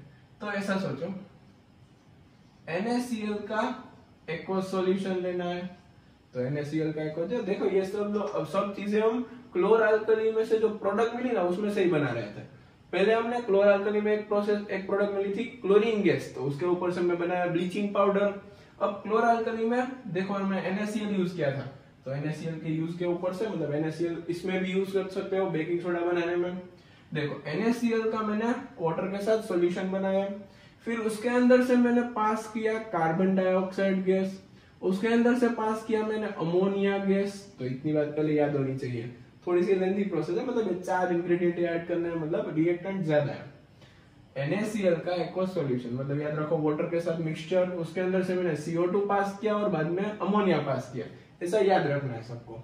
तो उसमें से क्या बन जाता है, तो उसमें से बन जाएगी दो चीज, एक बन जाएगा NaHCO3, यहाँ पे लिख देता हूँ ऊपर, मतलब थोड़ा सा बोर्ड का यूटिलाइजेशन हो जाएगा। यहाँ पे बन जाएगा NaHCO3 और एक बन जाएगा NH4Cl। ठीक है, तो NH4Cl सबने 9th स्टैंडर्ड में सुना हुआ है, ये एक सब्लिमेबल कंपोनेंट होता है। अब सब्लिमेबल क्या होता है, जिसका सब्लिमेशन हो सके। अब सब्लिमेशन क्या होता है, सब्लिमेशन मतलब सॉलिड में से डायरेक्टली गैस में कन्वर्ट कर सके, उसको क्या बोलते हैं, सब्लिमेशन। तो उसको इजीली हम रिमूव कर सकते हैं, तो हमारे पास क्या बचेगा, NaHCO3 जो बनाना था वो बन गया। इसको याद रखना है, ऐसे नहीं पता चलेगा कि इसमें से ये कैसे बना, ये रिएक्शन याद ही रखनी है। तो जल्दी से वीडियो को पॉज करो और ये रिएक्शन जल्दी से कमेंट बॉक्स में लिखो। एरो के बदले आप अगेन इक्वल टू लिख सकते हो, मुझे कोई इश्यू नहीं है, आराम से चलेगा। चलो लिख लिया सबने कमेंट बॉक्स में। नेक्स्ट प्रिपरेशन हो गई, अब क्या लिखते हैं हम, प्रॉपर्टीज। अब इसकी 1 बाय 1 प्रॉपर्टीज लिखते जाते हैं। तो पहली अच्छी प्रॉपर्टी है इसकी, ये एक mild non corrosive, mild non corrosive basic salt है। देखो बेसिक सोल्ट सबको मगज में आना चाहिए, NaOH H2CO3, उसमें से HCO3 आया, HCO3 भी अलग हो सकता है, ऐसा नहीं है कि एक ही कंपोनेंट अलग हो, HCO3 भी उसमें से सेपरेट हो सकता है। तो HCO3 आया और इसमें से आया NaOH, तो स्ट्रॉन्ग बेस वीक एसिड का सोल्ट क्या हो जाएगा, बेसिक सोल्ट। अब तो सब बच्चों के अंदर क्वेश्चन आता है, सर अगर हम ऐसा करें तो NaOH और H2CO3 को मिक्स करके क्या बना दे, NaHCO3। तो बेटा एक सिंपल सी बात सुनो, इंडस्ट्री में आपको ऐसी प्रोसेस करनी होती है जो आपको ज्यादा कॉस्ट ना प्रोवाइड करे। मतलब अगर आप NaOH और H2CO3 को रिएक्शन करवाओगे डायरेक्टली, तो रिएक्शन कंडीशन थोड़ी सी ड्रास्टिक रखनी पड़ेगी, मतलब थोड़ा सा प्रॉब्लम क्रिएट हो जाएगा। इससे अच्छा इसमें से करो तो इजी हो जाएगा, और ये आराम से अलग भी हो रहा है, सब्लिमेशन है, थोड़ा सा गर्म करो सॉलिड में से गैस में और वेपर चली जाएगी। आपने 9th स्टैंडर्ड में एक्टिविटी पढ़ी थी, इन्वर्टेड फनेल रखते हैं, उसके ऊपर कॉटन प्लग लगाते हैं, याद होगा सबको। क्लियर? अब देखो ये है क्या, mild non corrosive basic salt. Clear? अब दूसरी बात, इसकी एक प्रॉपर्टी है, ऑर्डरलेस होता है ये, मतलब इसके अंदर से इतनी स्मेल नहीं आती। ठीक है, और एक बार ये फ्लेमेबल, की स्पेलिंग मैंने गलत लिख दी, चलो ये एक फ्लेमेबल सब्सटेंस नहीं है, मतलब नॉन फ्लेमेबल सब्सटेंस है। ठीक है, मतलब आप यूज करते हो इसको बेक करने में, तो बेक करने में अगर जल जाएगा तो अच्छी बात नहीं है, मतलब ये नॉन इनफ्लेमेबल है, फ्लेम नहीं जनरेट करेगा। मतलब फ्लेमेबल नहीं होता है, ऐसा भी लिख सकते हो। नॉन इनफ्लेमेबल, आपने सुना होगा हाईली इनफ्लेमेबल, मतलब फ्लेम पकड़ लेता है। फिर हाईली इनफ्लेमेबल नहीं है, मतलब क्या हो जाएगा, ये इजीली फ्लेम को कैच नहीं कर सकता। अपने वर्ड्स में इसको सेंटेंस के फॉर्म में कन्वर्ट कर देना। वैसे जरूरत नहीं है आपको, इसकी प्रॉपर्टी क्वेश्चंस में मिलेंगी एक्स वाई जेड को आइडेंटिफाई करने में। उसके बाद हम जाते हैं इसके यूजेस। अब देखो इसके बहुत ही अच्छे अच्छे यूज है, 2 यूज इतने अच्छे हैं, ठीक है, कि ये उसके ऊपर से बहुत सारे क्वेश्चंस आते हैं। पहला मैं एक यूज बता देता हूँ सिंपल सा, ये एक एंटासिड है। क्या है एंटासिड? मैंने पीएच वाले लेक्चर में बताया था कि भाई एंटासिड मतलब क्या होता है, एसिड का ऑपोजिट। अगर किसी को एसिडिटी हुई है, इसको दे दो, अच्छा हो जाएगा। इनो में यही तो होता है, इनो में और कुछ नहीं होता है। इनो में क्या होता है, NaCO3 और सब फ्लेवरेंट और बाकी सब चीजें होती है उसके अंदर, ठीक है। तो ये एंटासिड है। उसके बाद आगे बढ़े, एक हो गया एंटासिड। उसके बाद एक बेकिंग पाउडर बनाने में यूज होता है। अब इसके ऊपर एक बहुत ही बढ़िया क्वेश्चन है जो हम कल के लेक्चर में करने वाले हैं, बहुत ही अच्छा क्वेश्चन है। देखो अब बेकिंग सोडा और बेकिंग पाउडर बच्चों को पता ही नहीं चलता क्या होता है। रुको बताता हूं। आप अगर बेकिंग सोडा में, याद रखना जो बोल रहा हूं वो, बेकिंग सोडा में एक माइल्ड एसिड, इसको वीक एसिड भी बोल सकते हो, माइल्ड मतलब वीक ही होता है। चल माइल्ड एसिड मतलब थोड़ा सा वीक एसिड। माइल्ड एसिड मतलब यहाँ पे हम ऐड करेंगे कोई भी H+ और यहाँ पे जनरली होता है टार्टरिक एसिड। आप जो बाजार से पैकेट लेके आते हो ना इतना छोटा सा बेकिंग पाउडर का, उसमें क्या होता है, बेकिंग सोडा के साथ टार्टरिक एसिड का मिक्सचर होता है। अब बेकिंग सोडा के अंदर टार्टरिक एसिड मिलाते हो तो उसमें से बन जाता है बेकिंग पाउडर। क्या बन जाता है, बेकिंग पाउडर। और उसमें से कुछ बाय प्रोडक्ट्स रिलीज होती है। तो देखो बेकिंग सोडा के साथ माइल्ड एसिड या तो वीक एसिड, उसमें जनरली टार्टरिक एसिड और भी यूज कर सकते हो, लेकिन बन जाएगा यहाँ पे बेकिंग पाउडर। तो बेकिंग पाउडर क्या है, it is a mixture of baking soda and weak acid और mild acid, generally tartaric acid. तो उसमें से क्या बन जाएगा, बेकिंग पाउडर। अगर मैं इसकी स्टोरी बताता हूँ, पहले यहाँ से प्रिपरेशन और प्रॉपर्टीज को अच्छे से नोट में डाल दो। उसके बाद यूजेस को अभी रखना, यूजेस में अभी बताने जा रहा हूँ लेकिन यहाँ पे जगह नहीं है, मतलब ऊपर लिखूंगा। तो पहले इसको अच्छे से लिखो, उसके बाद हम आगे बढ़ते हैं, ठीक है। तो ये यूज अभी रहने देना, पहले प्रिपरेशन प्रॉपर्टीज लिख लो, इसके बाद मैं ये इरेज कर देता हूँ। चलो लिख लो जल्दी से।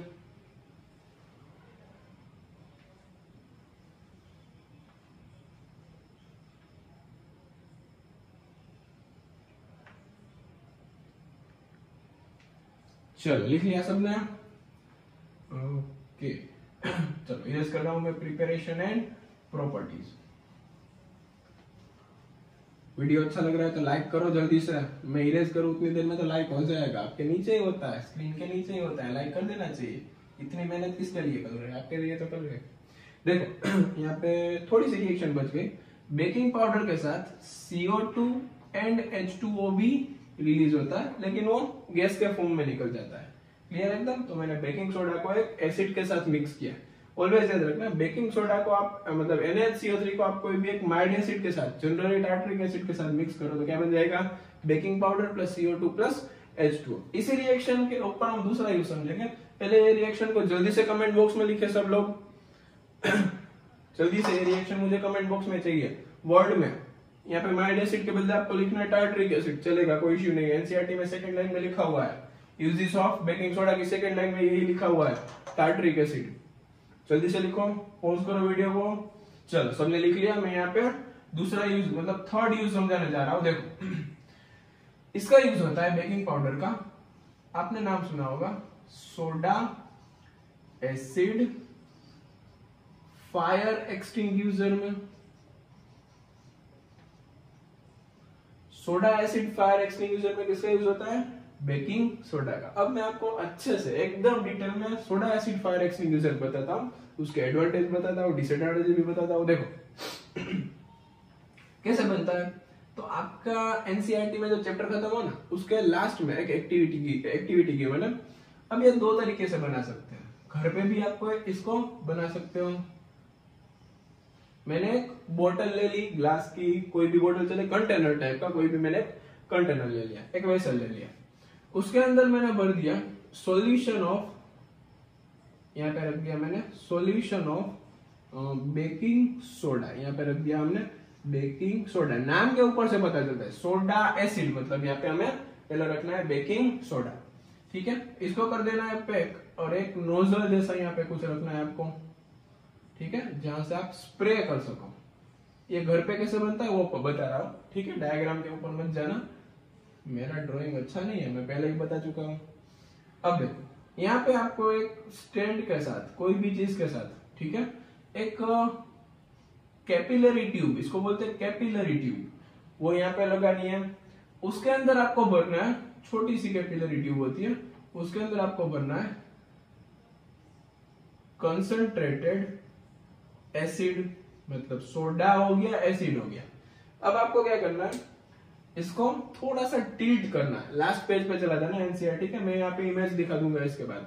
इसको थोड़ा सा टिल्ट करना है, टिल्ट करने पे क्या होगा, ये यहाँ से इसके साथ मिक्स हो जाएगा, इसके सॉल्यूशन के साथ एसिड मिक्स हो गया, बेकिंग सोडा के साथ माइल्ड एसिड मिक्स होने पे क्या बनता था, बेकिंग पाउडर, लेकिन स्ट्रॉन्ग एसिड मिक्स होने पे यहाँ पे कुछ एक प्रोडक्ट बनेगी, लेकिन उसके साथ CO2 फोम के फॉर्म में रिलीज होगा, फोम समझते हो ना, ठीक है, मतलब फोम, कुछ ऐसा फोम के CO2 फोम के फॉर्म में रिलीज होता है, ठीक है, मतलब फोम जैसा कुछ बाहर निकलेगा, और वो आप फायर को एक्सटिंग्विश करने में यूज कर सकते हो।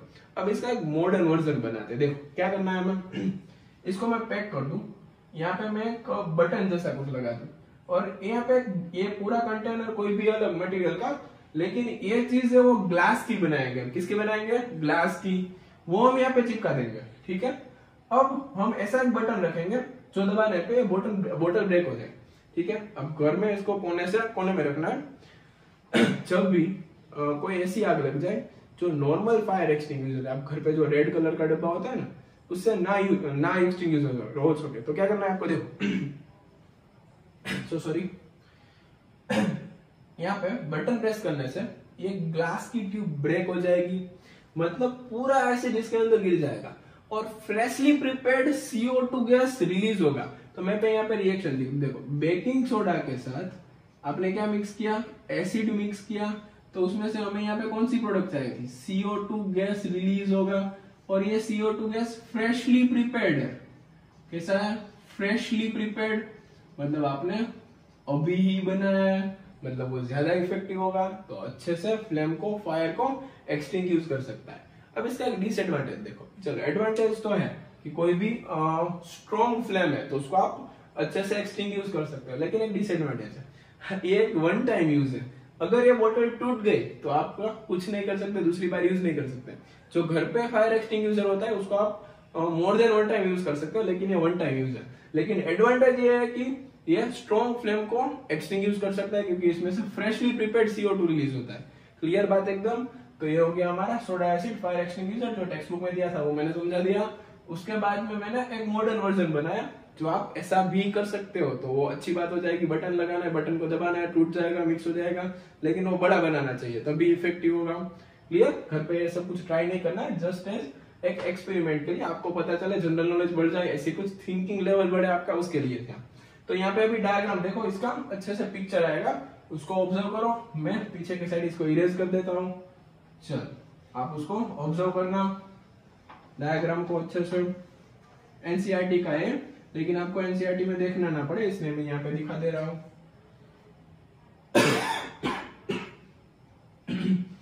Excuse me. चलो देख लिया सबने। इधर देखो, लास्ट यूज बता देता हूं। इसका लास्ट यूज है फूड प्रिपरेशन के लिए, मतलब घर पे आप बेकिंग सोडा का तो नहीं होता, एक्चुअली बेकिंग पाउडर का होता है। घर पे आप क्या करते हो, इडली बनाते हो, फिर ढोकला, फिर डोसा, ऐसी सारी चीजें बनती है घर पे, केक, वो सारी चीज में आप बेकिंग पाउडर या बेकिंग सोडा ऐड करते हो। अब baking soda baking powder add करने का मीनिंग क्या हुआ, देखो इसमें क्या होगा, NaHCO3 है, वो आप फूड के अंदर डाल के फूड को हीट करने वाले हो। अब फूड को आपने हीट किया तो उसमें से इसका डिकम्पोजिशन होगा, अब जो मेरे पास पड़ा है उसको मैंने पहले ही चैप्टर में पढ़ा दिया है, बेकिंग सोडा का थर्मल डिकम्पोजिशन मैंने फर्स्ट चैप्टर में ही पढ़ा दिया है। चलो NaCO3 का थर्मल डिकम्पोजिशन क्या होता है, जल्दी से कमेंट बॉक्स में लिखो इसका आंसर, जिसको पता है वो जल्दी से, जिसने याद रखा है, जो अच्छे से पढ़ा है उसको ये आराम से आ जाएगा। चलो तो बाकी सब लोग चेक करो, जो नहीं पढ़े हैं या तो भूल गए हैं वो सब बच्चे। इसमें से होता है Na2CO3 plus H2O plus CO2। अब देखो Na2CO3 H2O CO2 ये सब रिलीज होता है, और H2O और CO2 गैस के फॉर्म में बहुत ही स्पीड में रिलीज होता है।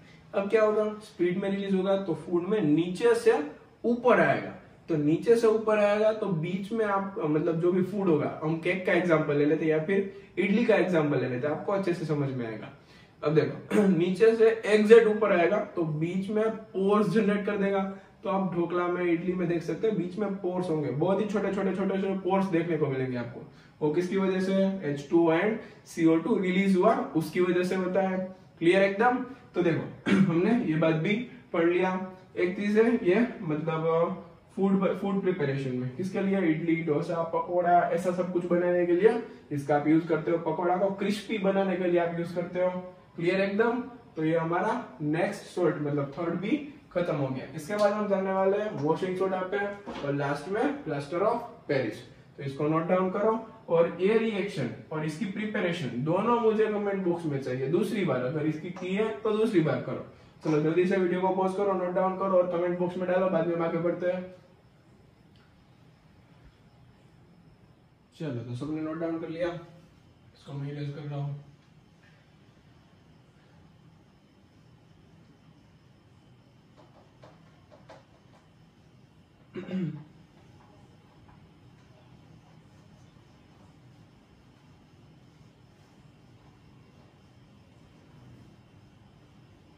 चलो नेक्स्ट सोल्ट है हमारा वॉशिंग सोडा। ठीक है, हमने 3 सोल्ट कंप्लीट कर लिया, NaCl किया, फिर ब्लीचिंग पाउडर किया, उसके बाद बेकिंग सोडा कर लिया। अब फोर्थ सोल्ट है हमारा वॉशिंग सोडा।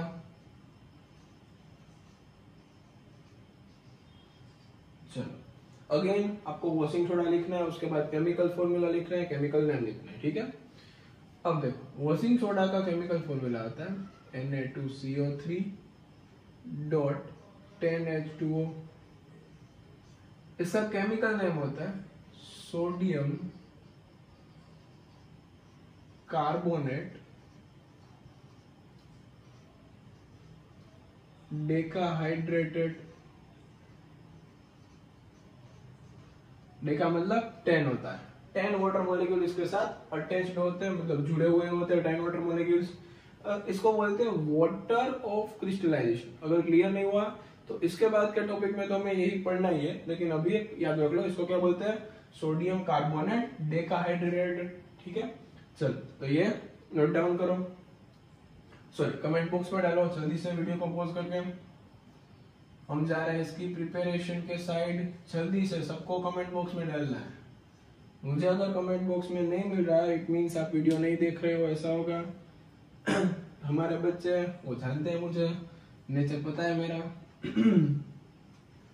चल सोडियम कार्बोनेट डेकाहाइड्रेटेड ये वॉशिंग सोडा का केमिकल नेम है। अब इसकी प्रिपरेशन करते हैं। प्रिपरेशन थोड़ी सी लेंथी है, टेक्स्ट बुक में एकदम शॉर्ट में गिवन है। तो देखो पहले आपने बेकिंग सोडा की प्रिपरेशन पढ़ी थी, उसकी रिएक्शन क्या थी, तो उसकी रिएक्शन कुछ ऐसी थी, NaCl के साथ H2O मिक्स करके CO2 पास करके अमोनिया पास करके जो प्रोडक्ट बनती है उसको आप बोलते थे baking powder, sorry baking soda, और उसमें से एक साथ में बनता था NH4Cl, वो तो उड़ जाता था। अब आपने ये भी सीखा हुआ है। अब दूसरे स्टेप में क्या करना है आपको, NaCO3 का थर्मल डिकम्पोजिशन करना है, वो भी आपने अगले रिएक्शन में सीखा हुआ है, अगले टॉपिक में। इसमें क्या बनता है, Na2CO3 plus CO2 plus H2O, तो ये दोनों भी वेपर के फॉर्म में रिलीज हो जाते हैं। बचा क्या, Na2CO3। अब Na2CO3 को इसका फर्स्ट स्टेप है, ये इसका सेकंड स्टेप है और इसका थर्ड स्टेप है। Na2CO3 का मैं क्रिस्टलाइजेशन करूं। अब कई बच्चों को डाउट है क्रिस्टलाइजेशन क्या होता है। चलो समझा देते हैं क्रिस्टलाइजेशन क्या होता है। स्पीड में होगा थोड़ा सा क्योंकि 9th स्टैंडर्ड का टॉपिक है। देखो एक सिंपल वे में समझते हैं। आपको एक पहले तो क्रिस्टलाइजेशन होता क्या है, तो कोई भी सॉलिड सोल्ट है, ठीक है, सोल्ट है, सॉलिड चीज है, उसका प्यूरिफिकेशन करने के लिए जो प्रोसेस होती है उसको क्या बोलते हैं, क्रिस्टलाइजेशन बोलते हैं। अब प्यूरिफिकेशन कैसे करना है, तो आपको एक फिक्स अमाउंट में वाटर लेना है, हम स्मॉल स्केल पे प्यूरिफिकेशन करना है, बड़ा स्केल पे नहीं जाना है अभी समझने के लिए। फॉर एग्जाम्पल सपोज आपने एक बीकर में 50 ml वाटर लिया, ठीक है, जिस सॉल्ट को प्योर करना है, जिसका क्रिस्टलाइजेशन होना है, उसकी मतलब उसको पहले लेके आओ, एक चम्मच, दूसरा चम्मच, तीसरा चम्मच, चौथा चम्मच, आप डालते जाओ।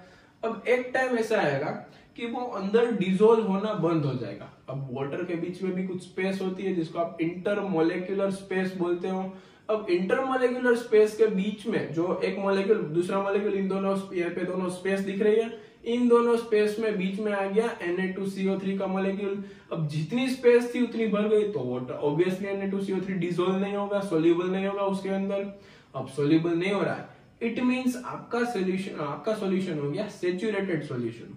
अब सैचुरेटेड सॉल्यूशन क्या होता है, उसकी डेफिनेशन होती है अ सॉल्यूशन एट मतलब एक कंडीशन होती है अ टेम्परेचर एट विच, ऐसा कुछ बोलते हैं कि एक सॉल्यूशन है जिसमें ज्यादा सॉल्यूट डिसोल्व नहीं हो पाता। एक टाइम ऐसा आता है, सैचुरेटेड सॉल्यूशन मतलब सैचुरेटेड पॉइंट आता है उसका, जहां पे जो सॉल्यूट है आपके पास वो सॉल्यूशन में प्रॉपर्ली डिसोल्व नहीं हो पाता क्योंकि वाटर की इंटरमोलिक्यूलर स्पेस फिल हो चुकी होती है। क्लियर? अब देखो इस सॉल्यूशन को बोलते हैं सैचुरेटेड सॉल्यूशन। अब सैचुरेटेड सॉल्यूशन बनाने का फायदा क्या है, तो देखो उसके साथ जो इंप्यूरिटीज होगी वो वाटर के साथ बाइंड अप हो जाएगी। अब उसको आपको 2-3 ओवरनाइट रखना है और धीरे धीरे धीरे धीरे उसमें से वाटर को रिमूव होने देना है। अब वाटर रिमूव हो जाएगा, उसके साथ जो बाइंड अप इंप्यूरिटीज थी, जो वोलेटाइल इंप्यूरिटीज थी, वो इवोपरेट हो जाएगी, मतलब रिमूव हो जाएगी। वोलेटाइल समझते हो ना, वोलेटाइल मतलब जो इजीली इवोपरेट हो सके वैसा, मतलब वो इजीली क्या हो जाएगी, इवोपरेट हो जाएगी। मतलब इंप्यूरिटीज चली गई तो नीचे क्या बचा, प्योर सॉल्ट। तो इसका हमें करना है प्यूरिफिकेशन, और कुछ नहीं करना है। क्रिस्टलाइजेशन मतलब समझा दिया, प्यूरिफिकेशन। अब इसमें से बन जाएगा Na2CO3.10H2O। अब देखो ये वाटर मॉलिक्यूल कुछ ऐसे है जो क्रिस्टलाइजेशन की प्रोसेस के बाद भी इसके साथ जुड़े हुए हैं। अब आपको एक क्वेश्चन है, क्या है वाटर मॉलिक्यूल, ये सॉल्ट को वेट बनाते हैं, ऐसा क्वेश्चन है। मतलब इस ये वाटर मॉलिक्यूल की वजह से ये सॉल्ट हमें कुछ वेट दिखता है कि नहीं दिखता, तो इसका आंसर आपको आगे के टॉपिक में पता चल जाएगा, ठीक है। मतलब ये वाटर मॉलिक्यूल क्रिस्टलाइजेशन की प्रोसेस के बाद बचे हुए मॉलिक्यूल से, और वो ये आपका सोल्ट बन गया। आंसर बहुत लोगों को मिल गया होगा, जिसने समझ लिया है वो। फर्स्ट चैप्टर में मैं भी हमारे बच्चों को मैंने समझाया था कि भाई कैसे होता है मतलब CaSO4.5H2O का एग्जांपल लेकर समझाएगा, वो भी मैं आगे के टॉपिक में समझाने वाला हूँ। Chill, don't worry. चल ये हो गई हमारी प्रिपरेशन 3 स्टेप। अब इसके बदले आप एक और रिएक्शन भी लिख सकते हो, जो लास्ट रिएक्शन है ना, उसके बदले ऐसा भी लिख सकते हो Na2CO3 + 10H2O। एनसीईआरटी में ऐसा गिवन होता है, ये भी सही है। मतलब कुछ नहीं, जरूरत थी उतने मॉलिक्यूल डाला, क्रिस्टलाइजेशन ही किया है और कुछ नहीं है। Na2CO3.10H2O। वो समझते हैं कि हमारे बच्चे नहीं समझ पाते, लेकिन बच्चे बहुत ही अच्छे से समझ पाते हैं क्रिस्टलाइजेशन क्या होता है। क्लियर? तो ये दोनों में से कोई भी रिएक्शन लिख सकते हो। अब इसकी प्रिपरेशन ही लेंथी है, कुछ नहीं, ये भी आया हुआ है, ये भी आया हुआ है, ये 9th में आया हुआ है, समझा दिया।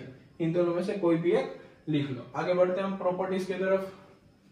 इसको नोट डाउन करो और जल्दी से मुझे ये तीनों रिएक्शन कमेंट बॉक्स में डालो। पहले टाइम लगे, वीडियो को पॉज करके कमेंट बॉक्स में डालो जल्दी से। वीडियो को अभी आपको करना है पॉज में, क्योंकि मैं इसको इरेज करना चाह रहा हूं। जल्दी वीडियो को पॉज करके डालो।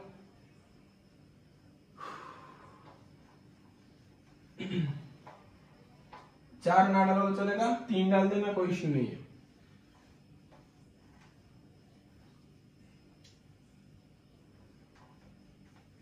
Excuse me. चलो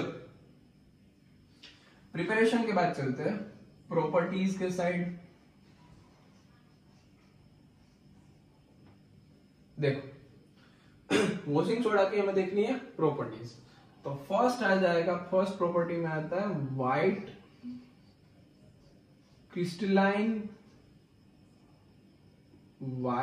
क्रिस्टलाइन सॉलिड।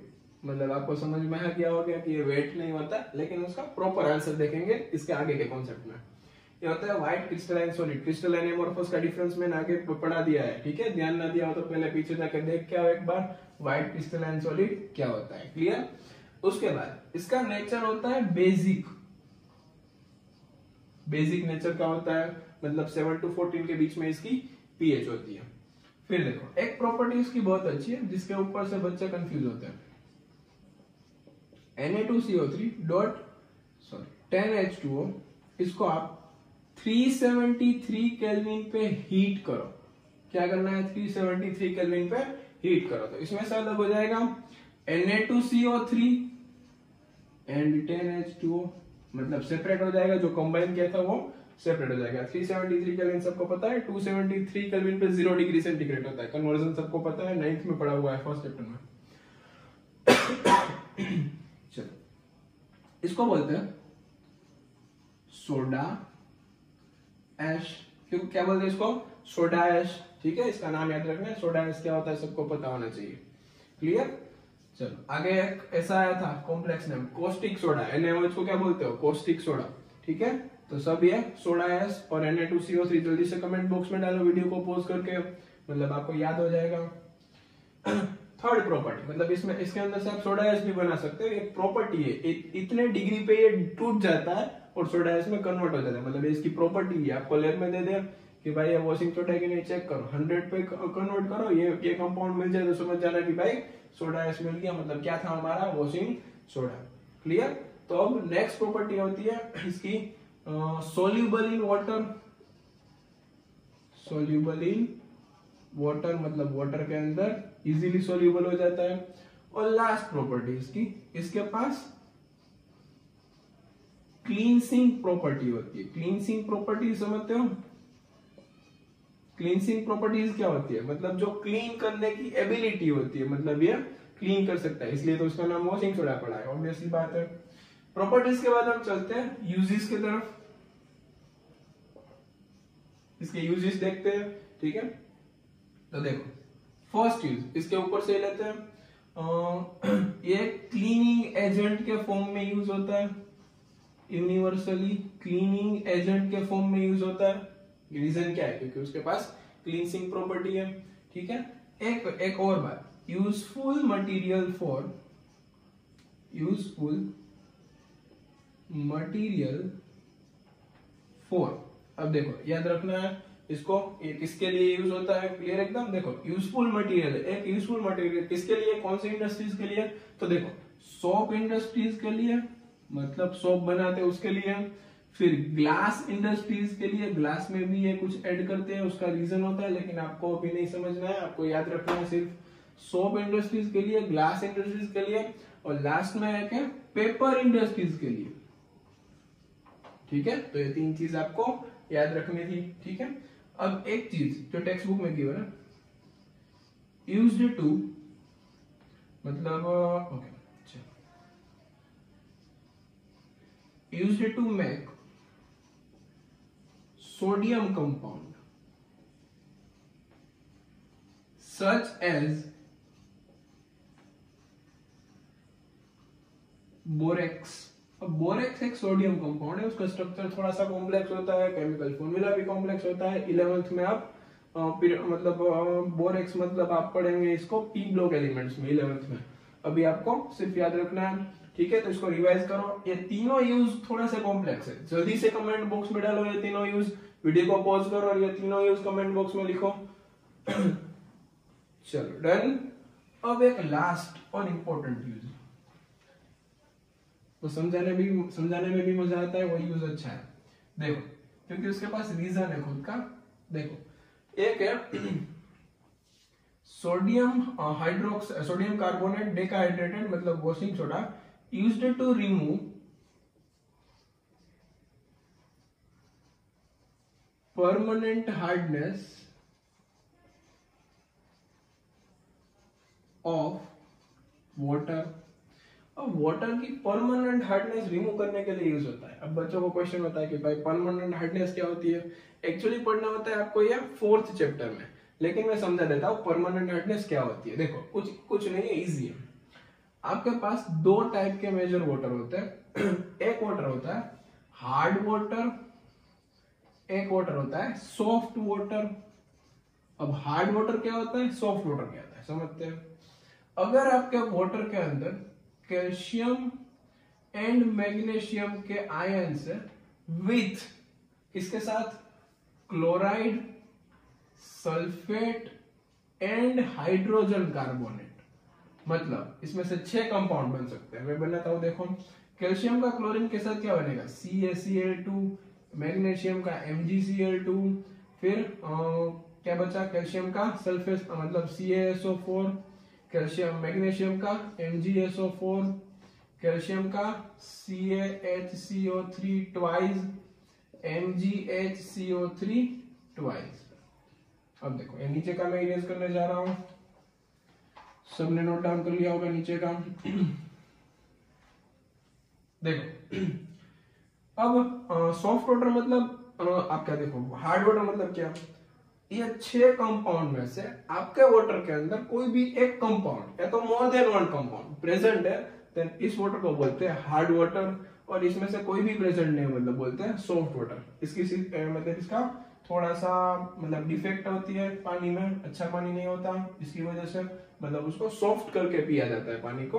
वो आप क्लीनिंग मतलब 4th चैप्टर में एक बार अच्छे से समझेंगे, जो सोप और डिटर्जेंट का टॉपिक है उसमें। अब देखो, अब हार्डनेस के अंदर भी दो टाइप की हार्डनेस होती है, एक होती है परमानेंट हार्डनेस, एक होती है टेम्पररी हार्डनेस। ठीक है, अब परमानेंट हार्डनेस किसकी वजह से होती है वो देखो, और टेम्पररी हार्डनेस किसकी वजह से होती है वो देखो। अगर आपके पास कैल्शियम बाइकार्बोनेट या तो मैग्नीशियम बाइकार्बोनेट मतलब CaHCO3 ट्वाइस, इधर लिख देता था, और मैग्नीशियम मतलब MgHCO3 ट्वाइस, इसमें से कोई भी प्रेजेंट है तो उसको बोलते हैं टेम्पररी हार्डनेस, मतलब वो इजीली रिमूव हो जाता है। और अगर आपके पास CaCl2, MgCl2, CaSO4 और लास्ट में बचा MgSO4, ये 4 में से एक है तो इसको बोलते हैं परमानेंट हार्डनेस। तो इसको रिमूव करने के लिए इसका यूज होता है, जो आप 11th स्टैंडर्ड में हाइड्रोजन नाम के चैप्टर के अंदर पढ़ेंगे। अभी आपको सिर्फ इतना याद रखना था, परमानेंट हार्डनेस किसकी वजह से होती है, टेम्पररी हार्डनेस किसकी वजह से होती है। ठीक है, मतलब हार्ड वाटर पीने के लिए अच्छा नहीं होता, डिफेक्ट होती है बॉडीज के अंदर। सॉफ्ट वाटर मतलब इसके अंदर कुछ नहीं होता, और हार्ड वाटर को कन्वर्ट करते हैं सॉफ्ट वाटर के अंदर। क्लियर, तो जल्दी से मुझे दो कैटेगरी में लिखो कमेंट बॉक्स में, permanent hardness due to 1 2 3 4 and temporary hardness due to this and this. जल्दी से कमेंट बॉक्स में डालो और बाद में इसको नोट डाउन करो। चलो, तो कमेंट डाल दिया होगा सबने और ये नोट डाउन भी कर लिया होगा वीडियो पॉज करके। चलो करो इसको नोट डाउन। चलो, सबने नोट डाउन कर लिया।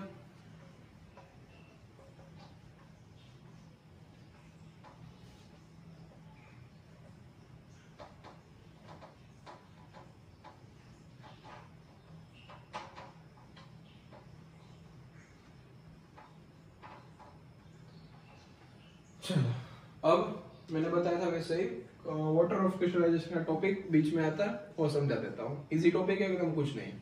क्रिस्टलाइजेशन तो मैंने समझा दिया क्या होता है। अब देखो, क्रिस्टलाइजेशन करने के बाद लास्ट में थोड़ा सा वाटर मॉलिक्यूल बचते हैं।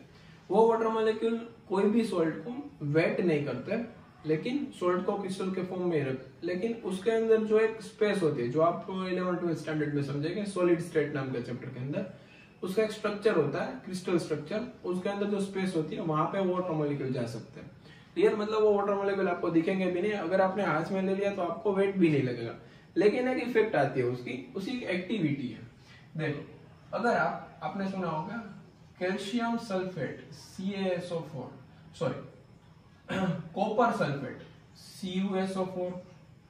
ठीक है, अब CuSO4 का कलर एक्चुअली ब्लू नहीं होता, आपको ऐसा बोल दे CuSO4.5H2O, इट मींस इसका कलर अब है ब्लू, मतलब इसको बोलते हैं हाइड्रेटेड कॉपर सल्फेट। क्या बोलते हैं इसको, हाइड्रेटेड कॉपर सल्फेट। अब अगर मैं इसको हीट करूं और हाइड्रेटेड कॉपर सल्फेट का कलर होता है ब्लू।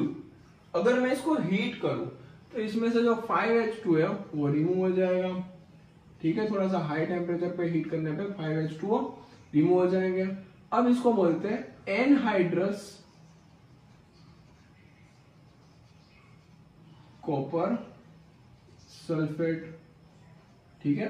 मतलब ये हो गया आपका हाइड्रेटेड कॉपर सल्फेट, ये हो गया एनहाइड्रस। इसका कलर होता है डर्टी व्हाइट, मतलब ये व्हाइट कलर का होता है, ठीक है। तो देखो यहाँ पे 5H2 थे, आपने हीट किया 5H2 रिमूव हो गए तो इसका कलर भी रिमूव हो गया, ठीक है। अगर आप इसके अंदर फिर से थोड़ा सा पानी डाल दो, मतलब थोड़ा सा ड्रॉप में, तो फिर से ये CuSO4.5H2 में कन्वर्ट हो जाएंगे अंदर, तो फिर से उसका ब्लू कलर आ जाएगा। पॉसिबल है तो मैं यहाँ पे इमेज डाल दूंगा, अगर मुझे मिल रही है तो मैं एडिटिंग टाइम पे इसमें इमेज डाल दूंगा। क्लियर एकदम। चलो अब इसको एक बार नोट डाउन कर लो और टेक्स्ट बुक में पढ़ना, वाटर ऑफ क्रिस्टलाइजेशन ऑलमोस्ट मैंने उसके अंदर से सारा बता दिया है, ठीक है। इसको बोलते हैं water of crystallization. Clear. Most probably तो मैंने सबको फर्स्ट चैप्टर में ही बता दिया था ये क्या होता है, कलर कैसे चेंज होता है। क्लियर एकदम। चलो तो आप जल्दी से कॉपर सल्फेट डॉट 5H2O, जिसका ब्लू कलर होता है ऐसा लिखो, और यहाँ पे कैल्शियम लिख दिया गलती से, इसको कॉपर सल्फेट करके व्हाइट कलर, ऐसा दो कलर जल्दी से कमेंट में लिखो, मतलब आपको याद हो जाएगा दोनों का कलर। पॉसिबल है तो पूरी रिएक्शन लिख देना। वीडियो को पॉज करके मैं इरेज कर दूंगा ये उतनी देर में। अब हमारा लास्ट सॉल्ट, पहले किया NaCl, फिर किया ब्लीचिंग पाउडर, फिर किया बेकिंग पाउडर, सॉरी फिर किया हमने बेकिंग सोडा, उसके बाद किया वॉशिंग सोडा, और अब हम करने जा रहे हैं लास्ट सॉल्ट हमारा फिफ्थ वन, पीओपी। पीओपी को बोलते हैं प्लास्टर ऑफ पेरिस, ठीक है। ये उसका कॉमन नेम है। इसका केमिकल फॉर्मूला है CaSO4.12H2O, मतलब इसका केमिकल फॉर्मूला हो गया। इसका केमिकल नेम है कैल्शियम सल्फेट हेमीहाइड्रेटेड। हेमीहाइड्रेटेड मतलब क्या होता है, हेमीहाइड्रेटेड मतलब हेमिस्फीयर, आप बोलते हैं ना हेमिस्फीयर, हेमी मतलब हाफ। क्लियर। अब देखो इसकी प्रिपरेशन देखते हैं, फिर प्रॉपर्टीज, फिर यूजेस। अब प्रिपरेशन कैसे होती है, तो एक सब्सटेंस होता है जिप्सम, जिसका केमिकल फॉर्मूला आता है CaSO4.2H2O। जल्दी से पहले इसका केमिकल फॉर्मूला कमेंट बॉक्स में डालो सारी चीजें, ये chemical formula, chemical name and common name, ठीक है। वीडियो को पॉज करना, मैं आगे जा रहा हूँ। कैल्शियम सल्फेट डॉट 2H2O, इसको बोलते हैं जिप्सम, ठीक है। अब जिप्सम को आप 373 केल्विन या तो 100 डिग्री सेंटीग्रेड, जो भी बोलते हो, दोनों एक ही बात है, मैंने सेल्सियस में लिखा, यहाँ पे केल्विन पे दोनों एक ही है। हीट करेंगे तो इसमें से हो जाएगा CaSO4.12H2O प्लस 1 इंटीजर 1/2H2O, इतना वाटर मॉलिक्यूल रिमूव हो जाएगा, 1 इंटीजर 1/2H2O। क्लियर। तो ये हो गया CaSO4.12H2O की प्रिपरेशन। मतलब आपने क्या किया, इसमें से थोड़ा पानी इवोपरेट कर दिया और ऐसा मॉलिक्यूल बन गया। एक्चुअली ऐसा मॉलिक्यूल नहीं होता, दो CaSO4 के बीच में, मतलब देखो एक के साथ हाफ मॉलिक्यूल है, तो दो के साथ कितना होगा, एक होगा। तो टेक्स्ट बुक में लिखा हुआ होता है दो फॉर्मूला यूनिट, समझा ना। फॉर्मूला यूनिट क्या होता है, नहीं समझ में आ रहा तो 11th में समझेंगे, 9th में भी आया है फॉर्मूला यूनिट, मतलब एक ऐसा समझ लो कोई भी मॉलिक्यूल है, एक मॉलिक्यूल के साथ एक H2O कनेक्टेड होगा, सॉरी हाफ होगा, और दो के साथ एक होगा, मतलब एक के साथ क्या हुआ, हाफ हुआ, इसलिए इसको CaSO4.12H2O बोलते हैं। क्लियर एकदम। मतलब प्रिपरेशन होगा, इसको बोलते हैं पीओपी, इसको बोलते हैं जिप्सम। तो हमें याद रखना है, जिप्सम में से अगर पीओपी बनाना है तो हीट करो, पीओपी में से जिप्सम में वापिस आना है तो उसके अंदर वाटर ऐड करो, मतलब जिप्सम में से पीओपी बन जाएगा, पीओपी में से जिप्सम बन जाएगा। क्लियर एकदम। चलो प्रिपरेशन के बाद जाते हैं प्रॉपर्टीज के साइड, और प्रॉपर्टीज के बाद यूज, मतलब आप रिलैक्स हो जाएंगे, आपका चैप्टर खत्म हो जाएगा। हाँ ऐसे तो नहीं ना, रिलैक्स होने मिलेगा। प्रॉपर्टीज के बाद यहाँ पे यूज, इसके बाद देने वाला बहुत बड़ा homework, wait and watch. Preparation के बाद प्रॉपर्टीज। अब फर्स्ट प्रॉपर्टी के साइड जाते हैं। देखो पहली बात, एक व्हाइट कलर का पाउडर होता है, व्हाइट पाउडर। फिर इसकी एक प्रॉपर्टी होती है, अगर आप पीओपी के अंदर, यहाँ पे बता दिया मैंने ऑलरेडी, वाटर का एडिशन कर दो तो फिर से जिप्सम में कन्वर्ट हो जाएगा एंड वो हार्ड सॉलिड मास गेन कर लेगा। हार्ड सॉलिड मास मतलब क्या, एकदम टफ हो जाएगा, पानी डालने पे एकदम स्ट्रॉन्ग हो जाएगा, या पाउडर के फॉर्म में होता है वो टफ हो जाएगा। मतलब बाय गिविंग हार्ड सॉलिड मास, ऐसी एग्जैक्ट लाइन आपकी एनसीईआरटी में लिखी हुई है। व्हाइट पाउडर आ गया, ये प्रॉपर्टी आ गई। तीसरी प्रॉपर्टी है फायर रेजिस्टेंट। फायर रेजिस्टेंट क्या होता है, तो आप सुना होगा पीओपी आप घर में करवाते हो तो फायर रेजिस्टेंट होता है, इजीली वो फायर कैच नहीं करता। क्लियर? वरना तो सबके घर में इजीली आग लग जाती है, वो फायर कैच नहीं करता। मतलब नॉर्मली वुडन जैसा नहीं होता कुछ, इसके पास स्पेशल प्रॉपर्टीज होती है, एकदम टफ हो जाता है, सब चीजों को एकदम पकड़ के रखता है, स्ट्रॉन्ग होता है, फायर रेजिस्टेंट होता है।